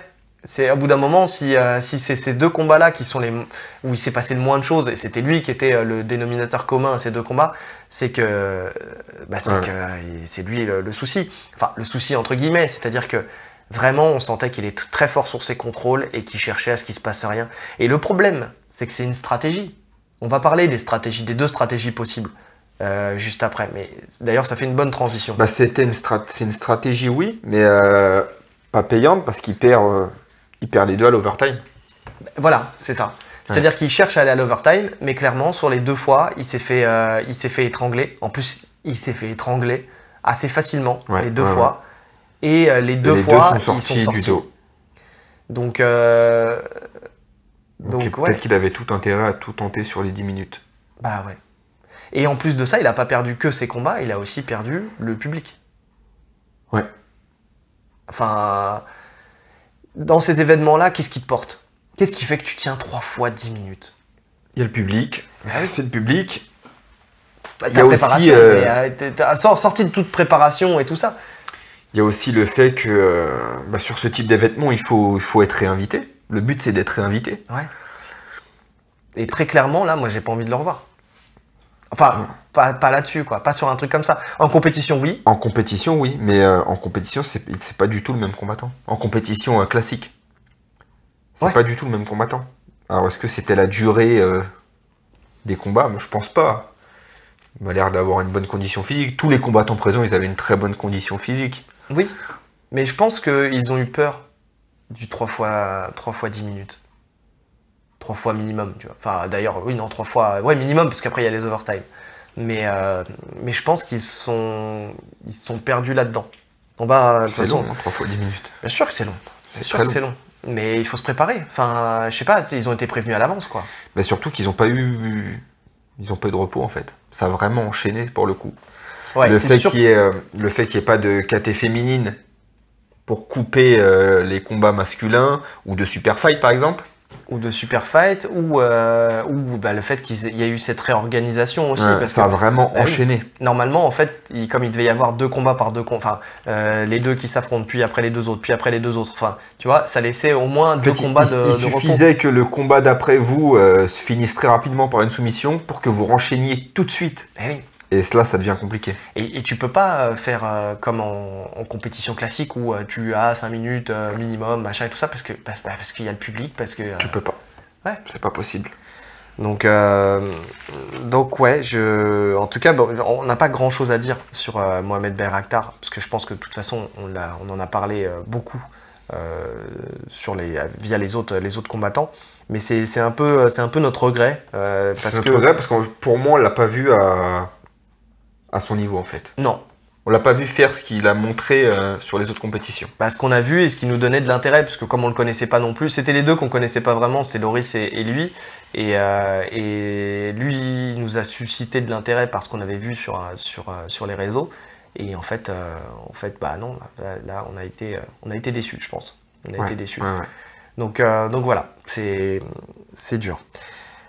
Et c'est marrant, donc on a retrouvé, pour revenir sur les petites finales, même si on a évoqué les combats et on a dit qui avait fini à quelle place, mais donc on voit très clairement 3 stratégies différentes qui se sont dégagées et on les a retrouvées dans les petites finales. On a Loris et Edipo qui étaient à donner le tout pour le tout. Ça n'a pas payé pour eux malheureusement, mais au moins ils ont joué le jeu et ils ont fait le spectacle. Ils se sont retrouvés en finale de 5-6. La dernière finale, ouais. On a un Mohamed Bayraktar et un Willy Dakouri qui étaient plus dans la gestion du combat et allaient chercher l'overtime, c'est ce qu'on voyait. Ils se sont retrouvés en finale de 3-4. Et on a un Ahmed Salamov qui cherchait la soumission. Et alors, c'est là où ça fausse un peu mon analyse parce que effectivement, Abdeljalil Anabi, mais c'est là où je te dis, Abdeljalil et Willy, les deux auraient pu être en finale. Et les deux se sont fait casser, sont fait casser la dynamique par Mohamed Bayraktar. Mais je pense que c'est quelqu'un qui cherche la soumission. Et Willy aurait pu aussi chercher plus la soumission face à d'autres, face à Mohamed Bayraktar. Enfin, un autre que Mohamed Bayraktar, pardon. Et donc, voilà, les deux, on les retrouve en finale. On aurait pu les retrouver en finale contre Ahmed Salamov. Non, parce qu'Abdeljalil, il soumet ses 2 adversaires. Oui, à l'overtime. Mais Willy aussi. Il soumet Edipo. Est-ce qu'il était non, il est pas dans. Non, il soumet Mohamed Bayraktar et il soumet. Non, il soumet. Oui, il soumet à l'overtime. Il soumet Loris.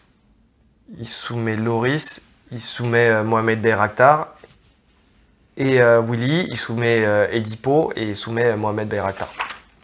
Okay. Donc les deux, en fait, ils font le même parcours. Si je regarde bien, les deux soumettent avant la limite et les deux soumettent à l'overtime. Donc pour moi, ils sont à la même échelle. Mais donc on aurait pu les retrouver. Et donc dans la petite finale, on a retrouvé, en tout cas, au moins un qui était qui a cherché à soumettre et qui était prêt pour ce type d'événement. Tu vois, qui était le plus complet. Donc voilà. Après, donc vraiment, c'est marrant de retrouver ce schéma-là dans les attitudes. Ouais. C'était intéressant de voir ça. Justement. Donc c'est pour ça que je voulais juste faire une aparté là-dessus parce que ça m'a marqué. Alors, ça m'a marqué assez pour que je puisse le remonter et en parler. Donc par contre, au sujet des combats qui étaient un peu plus longs, on en a parlé et on a réfléchi à pourquoi pas mettre des pénalités. Parce qu'on a un arbitre. Ouais. Qui ne sert à rien. On a un arbitre sur ce type d'événement, non, qui sert à rien. Si ce n'est remettre les combattants. Qui sert à rien, qui remet les combattants au centre voilà, et qui peut arrêter. Au dernier moment. D'ailleurs, les arbitres, il y a eu les petits problèmes techniques, mais ça on n'en parle pas parce que c'est dû à la machine, mais tu sais qui cassait aussi un peu le rythme entre les combats, dans le sens où il fallait remettre, je rigolais à chaque fois à dire il faut remettre l'état civil de la personne, ça a un peu cassé les rythmes quand ils appelaient les combattants, enfin le temps que le combat démarre, mais surtout là où j'ai vu, alors ils veulent arbitrer du sub-only dans les règles BI. C'est un point de détail, un tout petit point de détail. Alors, il y a plusieurs choses. Il y a une première où il y a un moment, ils ont voulu remettre les combattants au centre, mais il n'avait pas la bonne position. Ouais. En fait, il s'est pas attardé sur la position, et donc il a dû les faire repartir debout sous la pression du public. Heureusement que Ahmed Salamov a été fair play sur le coup. C'était contre Willy. je crois. Je sais plus. J'ai C'était un trou contre de Willy. mémoire. Non, c'était contre Willy, j'en suis sûr. Il lui donne le dos en fait. Alors, Ouais. il avait pas le dos. Il avait pas le dos, il avait à peine un crochet, et en fait, il le l'arbitre le remet remettait, dans le dos verrouillé, quoi. Vraiment dans le dos. limite verrouillé, limite, comme j'ai dit, Donnez-lui l'étranglement pendant le poignet. mais c'est ça. Et heureusement, remettre sa meuf sur le coup très fair play. Ouais. Qui dit non, j'étais pas là, on repart debout. C'est ça. En voyant que l'arbitre ne savait pas comment ils étaient positionnés, il repart debout. Ça a grave duré quand même, hein.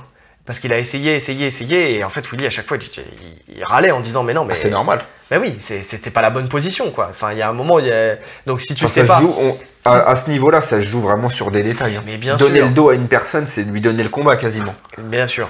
Donc si tu arrêtes le combat, tu les stops, tu regardes la position, tu regardes bien la position et tu les remets au centre. Et s'il y a un doute, bah, ça repart debout. S'il y a un doute, ça repart debout. Il y a une logique. Voilà. Là, il n'y avait pas de doute face à Abdel Jalil. Là, tu peux les remettre dans le dos. Parce que le dos, il était clairement pris. Et voilà. Mais tu le remets pas dans un étranglement, par exemple. Ah bah non. Tu vois, sinon ça sert à rien. Autant lui donner la victoire directement. Mais donc, les arbitres, le point de détail que j'ai, c'est quand tu arrives à l'overtime et que tu choisis de prendre le dos, tu dois, normalement, et ça c'est du placement, mais ça en dit beaucoup sur leur culture, entre guillemets, de ce type d'événement. En fait, ils placent donc, le mec dans le dos, les crochets, en seatbelt, d'un côté ou de l'autre, peu importe, mais il doit se placer derrière pour les garder assis. Ok. Tu vois, pour que ensuite, quand il démarre, il relâche la pression. Tu vois, normalement, il met sa jambe calée dans le dos, les bras, il les tient assis pour pas qu'ils soient en déséquilibre. D'accord. Parce que comme ça, les deux sont dans une position où ils n'ont pas à tenir en gainage. Tu vois ce que je veux dire? D'accord, ils sont Parce que ça peut complètement- tout changer. C'est un détail, mais qui peut tout changer. Parce que quand tu vas relâcher la pression, en fonction de comment la personne va réagir, celui qui réagira le plus vite peut soumettre ou sortir. Tu vois? Et si tu les laisses un peu en équilibre, comme ça, un peu de côté, bah ça fausse le truc.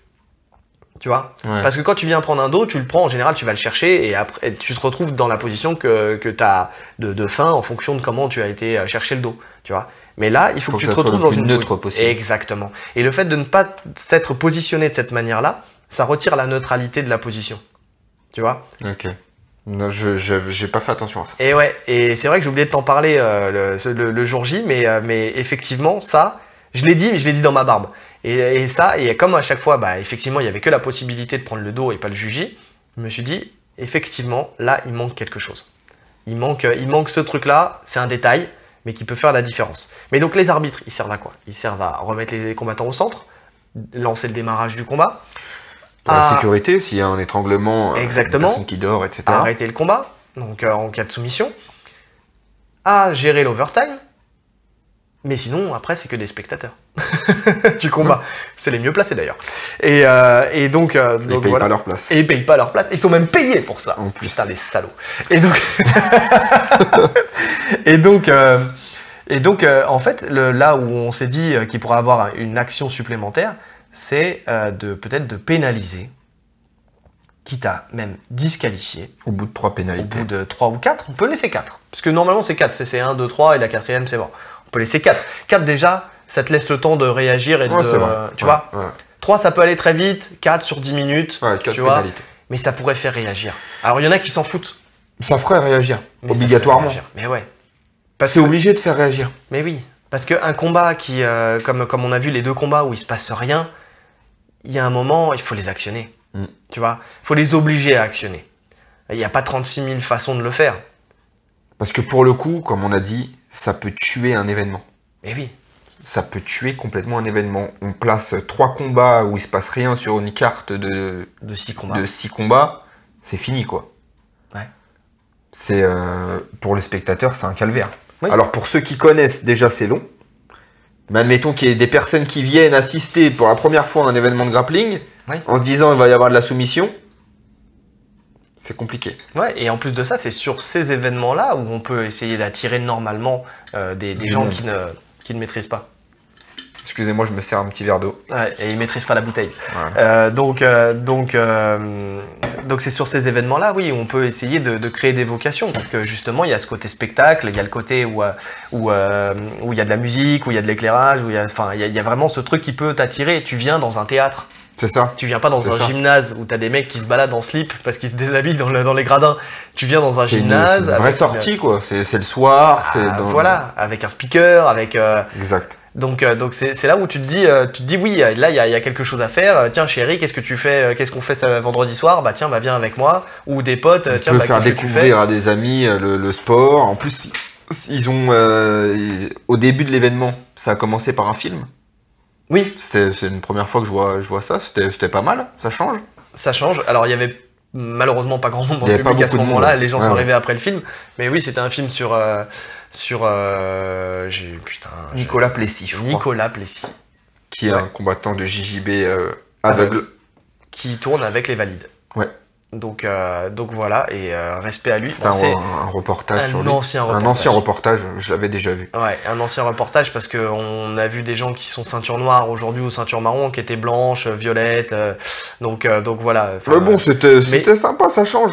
Ça change. On a eu notre petite séance de ciné. Bah, ça rajoute un peu de culture. Voilà, il y a la culture Et ça, pour le coup, pour le grand public, enfin les gens qui connaissent pas spécialement le sport, qui viendraient assister à ça, je pense que ça peut leur parler. Ouais. Oui, parce que ça leur fait découvrir une facette aussi de cette discipline. Donc voilà. Mais même faire un reportage en rapport avec le jiu-jitsu brésilien ou avec le sub only ou des trucs comme ça, voir un peu comme ce qui est fait entre guillemets sur les événements aux États-Unis. Tu sais, faire un petit reportage sur les personnes, les combattants. Voilà, des petites previews. Ouais. Ça peut être cool, ça peut être suivre un peu les gars dans leur prépa, des trucs comme ça. Exactement. Que... Ça peut être un truc à peaufiner par la suite, effectivement, parce que c'est vendeur. C'est vendeur, effectivement. On a fait vraiment une digression, mais c'est pas grave. On va finir sur cette digression. On va bifurquer, vous inquiétez pas. Et donc effectivement, ça peut être vendeur, et puis ça donne de l'attrait. En fait, c'est-à-dire des gens qui connaissent pas les combattants, ils peuvent s'attacher à un des combattants et puis se dire bah tiens, je vais le supporter lui et tout ça, et donc donner un peu de vigueur au public. Il faut générer ça de toute façon, si on veut attirer du public. Ouais. Parce que c'est fait quand on regarde l'EBI, c'est fait quand on regarde tous les événements, c'est fait. D'avoir une petite vidéo preview juste avant le combat des deux. Il faut qu'on supporte quelqu'un. Voilà. Enfin, le public a besoin de ça. C'est ça. Alors c'est fait que sur les phases éliminatoires, parce qu'après on va pas repasser toujours les mêmes. Mais ça peut être un truc, voilà, t'as Abdeljalil Nabi contre Mohamed Bayraktar, et on les voit, ils sont interviewés juste avant, ils discutent, voilà, on fait 2-3 vidéos d'eux en train de se préparer. Ça se fait sur un cours. Hein. En gros, il y a 6 combattants, c'est 6 cours, t'assistes à 6 cours avec une caméra. C'est ça. Et puis ça se fait. Après, il faut avoir les moyens d'avoir un caméraman, tout ça. Mais tu peux aujourd'hui avec un smartphone. Franchement. Aujourd'hui. En plus, il y avait l'équipe de Hatch qui était là pour filmer. Pour filmer. Ouais. Donc je sais pas s'ils sont payés, enfin s'il faut les payer ou quoi que ce soit. Bah, mais peut-être que ça peut faire partie du contrat, tu vois, d'avoir ça. Mais maintenant, avec un smartphone, un micro, ça se fait assez facilement, je pense. Une petite interview comme ça, en tête à tête, un petit truc, le mec il explique un peu sa stratégie, son passé, son état d'esprit, tous ces trucs-là. Donc ça peut être un truc à voir par la suite. Mais donc, ça fait partie du spectacle. Et on disait, le fait que des combats soient morts, comme ça, bah, ça peut casser un événement. Ça casse un événement complet. Exactement. Donc vraiment aller chercher les pénalités et donner des pénalités aux différents protagonistes, ça peut peut-être relancer le truc. Et au moins, visuellement pour le public, le fait de voir que on essaye de faire actionner le truc, ça peut le faire réagir aussi. Ouais, complètement. Tu vois ? Parce qu'effectivement, il va pouvoir aussi aller haranguer, enfin, il faut que ça se fasse bien, mais les deux combattants, et puis les obliger à aller chercher le truc, quoi. C'est ça, c'est aller gagner le public. De toute façon, quand on fait ce type d'événement, il faut aller gagner le public. C'est le public qui décide. Hein. Mais bien sûr. Ouais. La preuve, c'est que deux des combattants qui nous ont le plus marqué, c'est 2 combattants qui ont perdu leur combat. C'est vrai. Tu vois ? Alors que sur ceux qui sont arrivés dans les phases finales, c'est pas forcément eux qu'on retient, tu vois, dans ce qu'ils ont fait et ce qu'ils ont proposé. Donc t'as des mecs qui gagnent pas souvent sur les événements de sub only, et pourtant ils sont toujours invités. Toujours. Donc c'est ça le truc. Donc et qu'est-ce qu'ils doivent faire aussi, parce qu'on voit très clairement, on prend les deux gros, alors ce qu'on disait tout à l'heure, les 2 plus gros événements qu'il y a, c'est le roll-up d'un côté. Le roll-up, c'est un combat unique, hein, c'est un combat d'exhibition. C'est ça, c'est 10 minutes, mais 10 minutes où il y a un seul combat. 2 adversaires s'affrontent, soit ils gagnent, soit c'est match nul. Voilà. Là, le cadre était différent parce que c'est 3 combats minimum. 3 fois 10 minutes, c'est long, on l'a dit, on n'arrête pas de le répéter depuis tout à l'heure, plus l'overtime, 3 overtime, donc on peut arriver vite au quart d'heure de combat, même peut-être plus. Donc effectivement, je pense que ça a fait peur aux différents combattants et ils se sont mis dans la gestion. Ils se sont lancés sur le premier combat, ils sont arrivés, ils ont fait leur truc, et puis après ils se sont dit « Ouais, mais quand même, je commence à fatiguer, et donc je vais peut-être ralentir sur la suite. » Maintenant, bon, ils étaient tous dans le même cas, de toute façon. Ce qui est compréhensible. C'est compréhensible. Qu'est-ce qu'il faut faire pour éviter ça? Préparer les événements. C'est-à-dire que quand on sait qu'on va faire un sub-only avec 3 fois 10 minutes de combat, bah, il faut que tu aies une vraie prépa physique, quoi.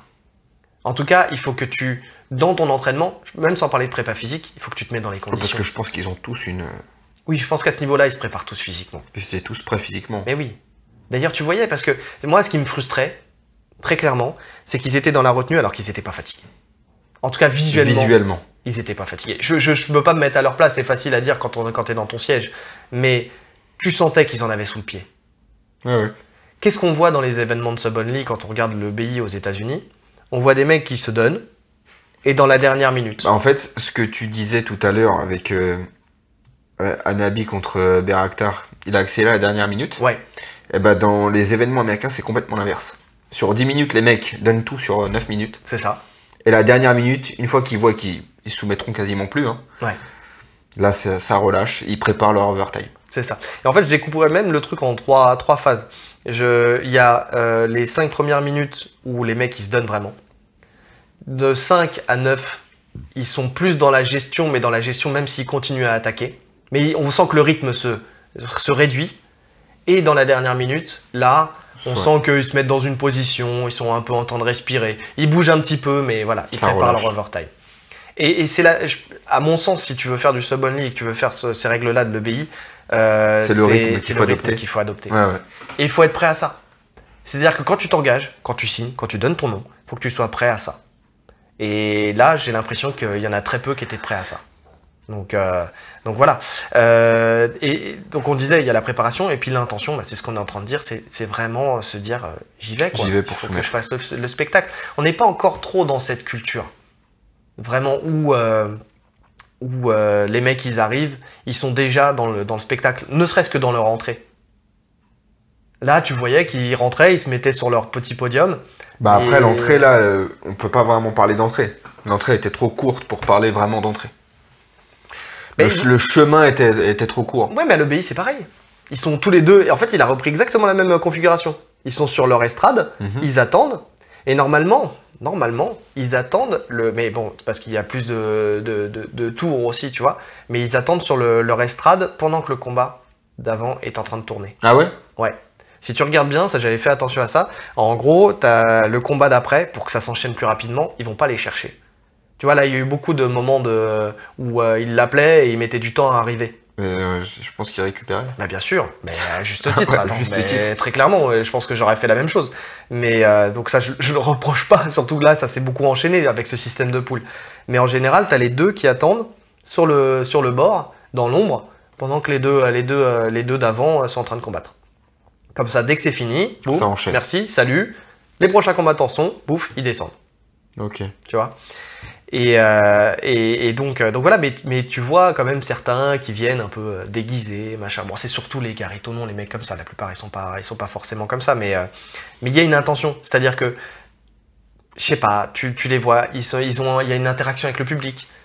Ils tentent, ils sont dans le truc où ça va tourner dans tous les sens, où vraiment ils cherchent à créer quelque chose qui visuellement sera intéressant.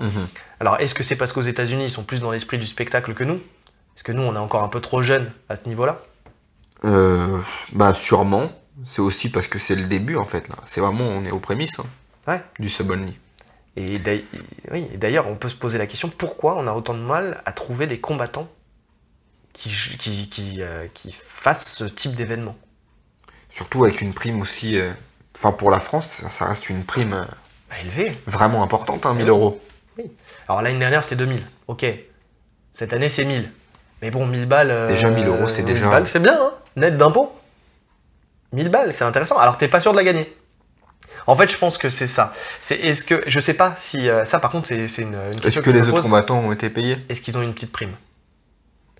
Le roll-up, chacun a sa prime. Tu gagnes. Tu gagnes avec la soumission que tu avais tu as déterminée. annoncé, tu doubles ta prime. Ok, mais chacun a sa prime. Tu viens, tu combats, tu t'es rémunéré. Là, je sais pas s'ils ont été rémunérés. Donc, Je sais pas du tout. et ça peut jouer. C'est vrai que là, ça vient de me percuter, là, parce que j'y avais pas pensé avant.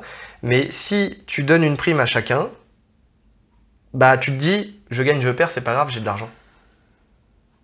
Ouais. Tu vois? Je sais pas. Alors que là, tu te dis, waouh, le seul moyen que j'ai de gagner de l'argent, c'est de gagner la Peut-être finale. gagné, ouais. Donc, dans l'état d'esprit, tu cherches à ne pas perdre. À l'EBI, tu penses qu'ils sont tous payés? Peut-être? Je sais pas. Je sais pas du tout. Je sais pas, mais après, le BI, la différence, c'est qu'ils ont des sponsors.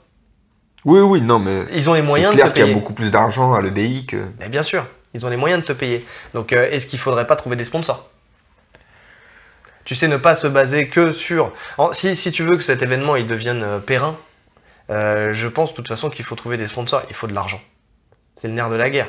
Si tu veux faire un événement bien, il faut de l'argent. Là, le théâtre, c'était bien. C'est clair, il faut de l'argent. Il faut aussi un plus grand rythme d'événements. Un événement par an, c'est trop peu pour populariser ce système de combat. Oui. Mais je pense que c'est parce que justement, il n'y a pas les moyens. C'est-à-dire que là, si Oui, Hakim donc ça prend va de l'argent avec. de son association Ah non, pour, mais c'est pas pour possible. payer... Déjà, ce qu'il fait, c'est énorme. Mais oui. C'est énorme. Mais oui, oui. Surtout qu'on l'a pas dit, mais tous les coachs étaient invités gratuitement. Tous les coachs de club, Tous les coachs quels de qu'ils soient, club. et c'est pas les clubs des gens qui participaient, c'était Non, tous non. les coachs de club. Tous les coachs, à partir du moment où on les coach, on lui envoyait un message, on était invité. Ouais. La place, elle était à 8 euros, je crois. 8 euros. Ce qui est rien du tout. Ouais. Donc, il n'a pas fait d'argent avec les entrées. Hein. Ah non, on sent clairement par contre que pour Hakim, c'est pas l'enrichissement personnel qui le motive. Pas du tout. C'est plutôt le fait justement de sortir des compétitions classiques et de revenir à des compétitions à la soumission. On sent qu'il est passionné par ça et qu'il veut faire connaître ça. Et c'est pour ça que se faire sponsoriser, et il faudrait que quelqu'un s'occupe de ça. Je sais pas si lui il a le temps ou quoi que ce soit, mais si quelqu'un pouvait s'occuper de ça pour lui, si quelqu'un nous écoute, non, il faut si quelqu'un nous écoute encore et qu'il est passionné lui aussi par le sub only et qu'il a un peu de temps et quelques relations, aller chercher des sponsors pour lui, ça pourrait être une très bonne chose. Parce que c'est ça le nerf de la guerre. Si on veut payer correctement les combattants, donc garder la prime de 1000 euros, mais payer les autres pour les inciter à donner du spectacle. En fait, voilà, comme je dis, c'est vraiment ça. C'est tu ne perds pas d'argent, tu viens, quoi qu'il arrive, tu repars, tu as gagné même, je sais pas moi, 200 euros. Tu vois? Ouais. 200 euros fois 6 combattants, bah allez, fois 8. Tu vois? Donc ça fait 1600 euros, ça ferait 2600 euros. C'est pas encore un truc extraordinaire. Non. Donc, avec des sponsors, c'est largement faisable. Hein. C'est largement faisable. C'est largement faisable, quitte à même augmenter un peu le prix des places, qui serait justifié. Hein. Moi, ça me choquerait pas d'augmenter le prix des places, parce que 8 euros, c'est vraiment peu. Oui, tu mets des places à 15 euros. Ça se passe très bien. Le théâtre, c'était vraiment c'est un bel endroit. Hein. Oui. Donc ça justifie le prix. On n'est pas dans un gymnase municipal où on est mal installé, etc. Là, c'était vraiment... oui, là, c'est comme si tout le monde avait une bonne visibilité. C'était vraiment... C'était nickel. Ça aussi, c'est important. Ouais, c'est vrai qu'on était... le théâtre, en tout cas, s'y prêtait bien. On était vraiment à la hauteur de la scène. Et agréable franchement, c'était sympa. Parce je pense que tout le monde, peu importe où on est placé, on voyait même ceux qui étaient plus hauts. Je pense qu'ils voient bien toute la scène. Ouais, non, là-dessus, il y avait rien à dire. Donc, très bon choix de lieu. Mais oui, effectivement, donc 2600 euros, je pense que ça peut se trouver. Et quitte à faire à mettre quelques pubs sur les côtés, quoi. Enfin, tu sais, mettre de la visibilité. Parce que, en plus, comme ça a été filmé par l'équipe de Hatch, normalement, ça va peut-être passer, je crois, sur RMC. Donc si ça passe sur RMC, il y a de la visibilité. Je pense qu'un sponsor, quelqu'un qui a sa marque, même si c'est la boulangerie du coin, tu vois, je dis une bêtise, mais qui a sa marque sur le côté et qui passe sur RMC et qui a une visibilité, je pense qu'il y a beaucoup d'entreprises qui peuvent te donner, je sais pas moi, 500 euros, 1000 euros ou quoi que ce soit, tu vois. Et c'est ça qui fera évoluer l'événement, je pense. C'est obligé, il faut des sponsors. Il faut des sponsors, il n'y a pas le choix. Et c'est comme ça que ça marche aux États-Unis, donc forcément c'est comme ça que ça doit marcher en France. Donc, et c'est pour ça, je pense qu'il y a du mal aussi à trouver des combattants. Là, il n'y avait pas de filles. Donc Non. déjà, pas de filles, je pense que c'est parce que déjà, dans le circuit français, il n'y a pas beaucoup de filles déjà qui combattent. Déjà. Mais en plus, à la soumission, c'est compliqué. Enfin, t'en as quelques-unes maintenant quand même. Hein. Non, il y en a. Après l'année dernière, déjà, bon, on voit qu'il y a moins de filles parce que l'année dernière, sur les hommes, c'était un tournoi pareil de 8 combattants. Au niveau des filles, ils étaient que 4. Ouais. Sur l'édition précédente. Oui. Donc on voit qu'il y a quand même moins de filles. Après, au niveau des filles, les KT sont moins. Il y a moins de KT en fait. Il y a beaucoup moins de KT de poids. Ça va être. On va pas trouver. Enfin, il y en a. Hein. Il y a des filles en moins de 84 sûrement. Ça va être compliqué. Non, mais t'es obligé de faire la même KT. Voilà, donc tu fais une KT basse, oui. Mais ça aurait été probablement les mêmes combattantes que l'année dernière. Oui, tu fais une KT en moins de. Je sais pas, moi j'ai dit une bêtise, en moins de 70. Moins de 70, ouais. Ou moins de 65. Enfin, je sais pas, je dis une bêtise, mais c'est vrai que t'as des filles, les Mandy. Enfin, ne serait-ce que sur le circuit FFL, déjà, t'as 3-4 filles que tu. Même si tu fais pas 8 compétitrices, tu fais une poule à 4. Comme l'année dernière, ouais. Voilà. Mais tu les retrouves ne serait-ce que sur le circuit FFL, puisqu'ils sont en partenariat avec la FFL. Donc je pense que tu peux trouver. Hein. T'en as certaines. Après, t'en as certaines qui sont pas sur Paris, forcément. Bon, après, faut qu'elles puissent venir. Mais de toute façon, je crois que Edipo, il n'est pas sur Paris. Je crois que Mohamed Berakhtar, il n'était pas sur Paris non plus. C'est Bordeaux, les deux. Ouais. Donc il y a... Non, Edipo, je sais pas si... Non, c'est pas Bordeaux, Edipo. Non, mais il n'est pas sur Paris. Non, je crois pas. Je sais pas. Donc bon, en tout cas, je pense qu'il y a moyen de faire. Mais tu as des filles... bon, encore une fois, je vais pas me souvenir des noms, mais je sais que tu as une Mandy. Non, mais il y a des filles... De toute façon, toutes les filles qu'on voit en FFL... Ouais. Oui, tu peux en trouver 4, hein, à l'aise. Hein. Oui. Mais elles sont en équipe de France, de toute façon. Si tu prends les filles de l'équipe de France, tu peux les retrouver. Hein. Après, est-ce que c'est un refus des filles ou est-ce qu'au dernier moment, ça a été un choix de l'organisation? Je sais pas. Parce que ça fait 2 primes à payer. Comme on l'a dit, il y avait pas de sponsor. Ouais. Au niveau des entrées, c'était gratuit pour la plupart des gens. Enfin, pour les coachs en tout cas. Ouais. Est-ce que c'était un choix au dernier moment? C'est possible. Oui. Oui, et puis tu peux pas faire un événement que féminin. Le problème, c'est que tu peux pas faire un événement que féminin. T'as pas assez de... Non. D'une part, t'as pas assez de filles, et d'autre part, malheureusement, et ça je le déplore, je suis pas sûr que les gens se déplacent pour voir des filles combattre. Non. Et ça, c'est un vrai problème. Donc voilà. Mais en tout cas, je comprends pas pourquoi on n'arrive pas à trouver plus de combattants. Parce que là, à la base, il a fait un appel à candidature.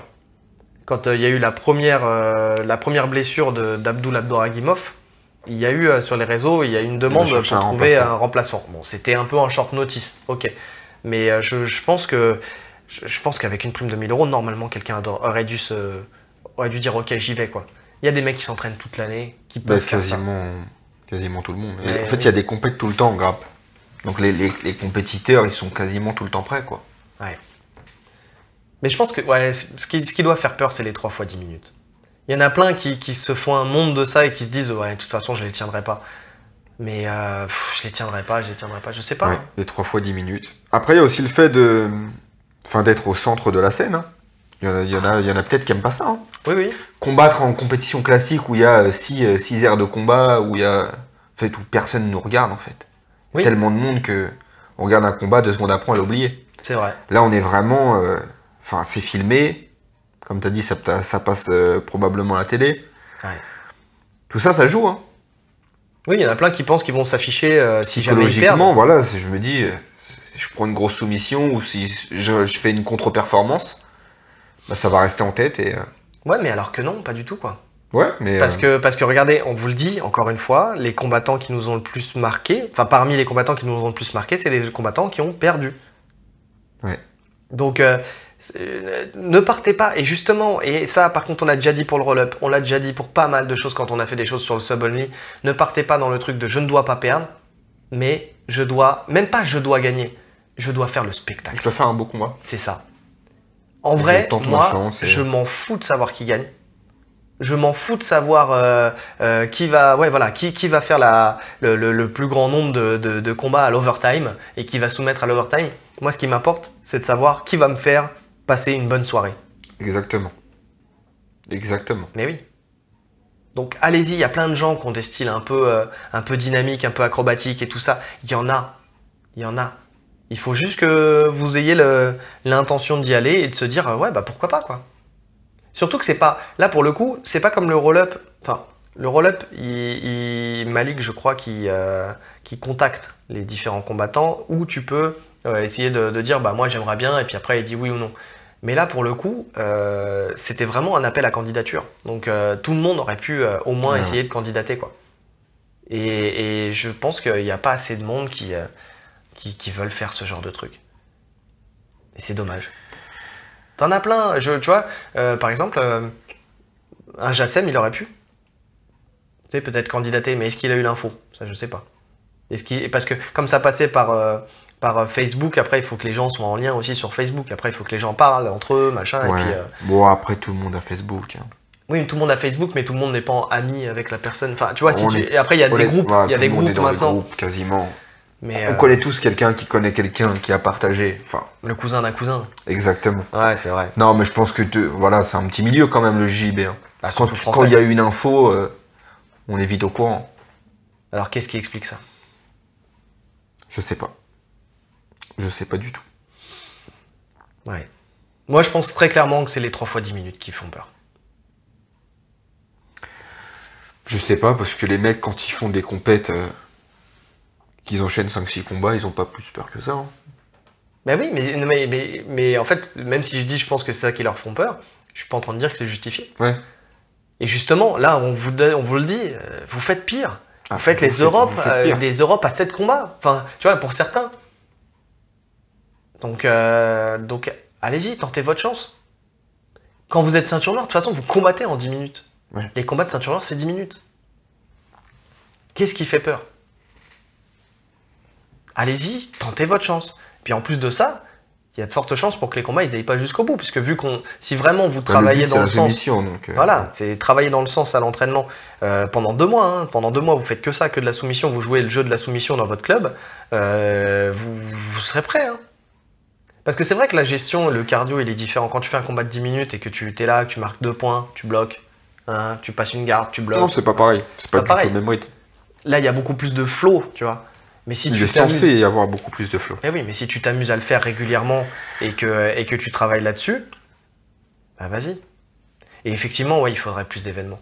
Mais c'est ça. Ouais, t'as raison en vrai. S'il y avait plus d'événements, s'il y avait ne serait-ce que 4 événements dans l'année. Parce qu'en fait, le constat qu'on fait à chaque compétition de The Only, c'est un peu le même. Oui. Mais parce qu'on revient à 0, entre guillemets, à chaque événement. Il y a 1 an à chaque fois entre chaque événement. C'est ça. Donc s'il y avait, je sais pas moi, 2 roll-up dans l'année, 2 sub-only, plus, je sais pas moi, une autre organisation qui se met... Tu fais 5, 6, 7 événements dans l'année. Il faut habituer le public à ça. C'est ça. Et habituer les combattants par la même occasion. Bah, en fait, tu aurais des combattants qui pourraient, comme on l'a dit, faire que ça. Et si tu avais, je sais pas moi, 7 événements dans l'année à 1000 balles à chaque fois de prime, je vais dire qu'il y en a certains qui feraient que ça. Bon, après, tu peux pas faire ça parce que ça, d'une KT, à chaque fois, ça serait des KT différentes. Oui. Au niveau des événements. Mais en tout cas, ça donnerait. Moi, je pense surtout au public. Hein. On serait habitué à ce type d'événement. Ouais. Les gens apprendraient à apprécier ce type d'événement. Oui. Et si c'était filmé à chaque fois par RMC, que ça passait à la télé à chaque fois par RMC et tout ça. Parce que le format ici prête vraiment bien. Oui. C'est un gala qui peut être diffusé en télé.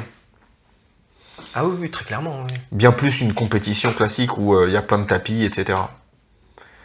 Pour moi, là, c'est vraiment le type d'événement qui devrait être mis en avant sur les télés. Bah moi, ce que je reproche, de toute façon, quand il y a des compétitions classiques qui sont filmées et qui passent sur RMC, c'est que justement, en général, ils suivent soit une KT, et encore pas toute la KT. Enfin, t'as du mal à suivre une continuité dans l'événement, tu vois. Alors que là, bah, tout le focus, il est fait sur 2 combattants. C'est compliqué. Donc, voilà, c'est ça. Donc, ouais. Et puis, tout est mis en avant pour que ça soit diffusé, justement, au niveau des lumières, au niveau de tout. Oui. Donc... Non, mais vraiment, il y a un truc à faire. Il y a un truc à faire, mais il y a de l'argent à aller chercher. C'est le nerf de la guerre. En fait, là, pour le coup, cette fois-ci, on fait plein de constats, mais je pense qu'il faut trouver des sponsors. Il faut vraiment trouver des sponsors et essayer de créer des événements plus nombreux avec des primes qui attirent.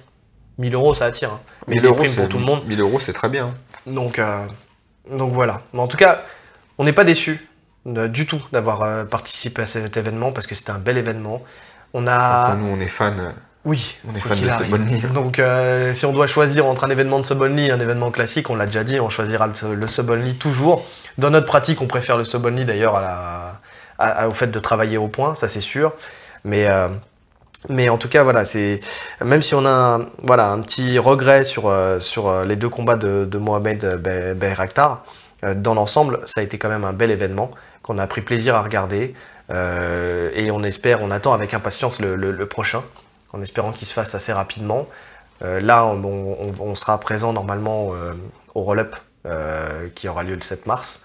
Donc pareil, là on a vu un début de carte qui commence à devenir très intéressant. Pour le coup, bon, déjà que la carte du Sub Only, elle nous faisait rêver. Là, elle nous fait rêver aussi la carte du roll-up parce que on a Alan Siku contre Nicolas Régnier. C'est le main event. C'est le main event. On a Oliveira, c'est quoi son prénom? Anthony De Oliveira contre un Brésilien. Alors là, par contre, j'ai plus son nom en tête, mais je sais que c'est une ceinture noire. La Gracie Barra, ouais, il est pas mal. Je crois qu'il arrive en France il n'y a pas longtemps et ça va être un combat intéressant. On a Mehdi Hotman contre Mathieu Paquet. Mehdi Hotman contre Mathieu Paquet qui est sorti aujourd'hui. Ouais. Voilà, ça vous dit, voilà, on tourne aujourd'hui, on est le jeudi, tu sais. Non, mais c'est... et on a Johnny Frachet. Contre Souk, je m'excuse, je vais pas dire son nom. Contre Souk. Contre Souk. Et donc voilà, et ça fait plaisir de voir des anciens qui reviennent sur des événements comme ça. Des gens qui, eux, dans leur pratique, étaient à la soumission. Enfin, ils cherchaient plus la soumission que les points. C'est le grappling à l'ancienne, où vraiment les gens se donnaient pour essayer de finaliser leur combat. Donc, il y a de l'ancien, il y a du nouveau, c'est intéressant. En tout cas, sur ces 4 premiers combats-là qui sont sortis, ça donne envie. Alors, j'espère que les événements, enfin que les combats seront à la hauteur de l'envie qu'on a, mais je pense que oui.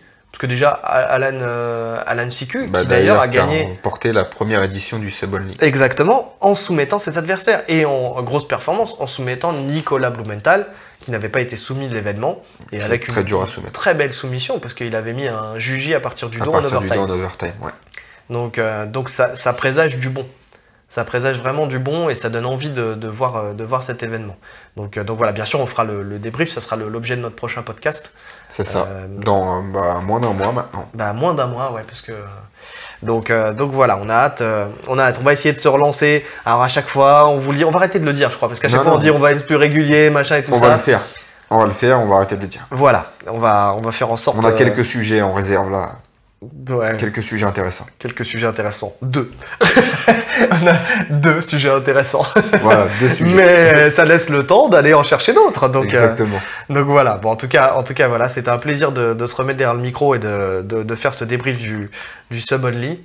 Donc voilà, il ne nous reste plus qu'à vous souhaiter une bonne journée. Ou une bonne soirée. En fonction de l'heure à laquelle vous nous écoutez. Et puis, on se dit à très vite. Salut. Allez, salut.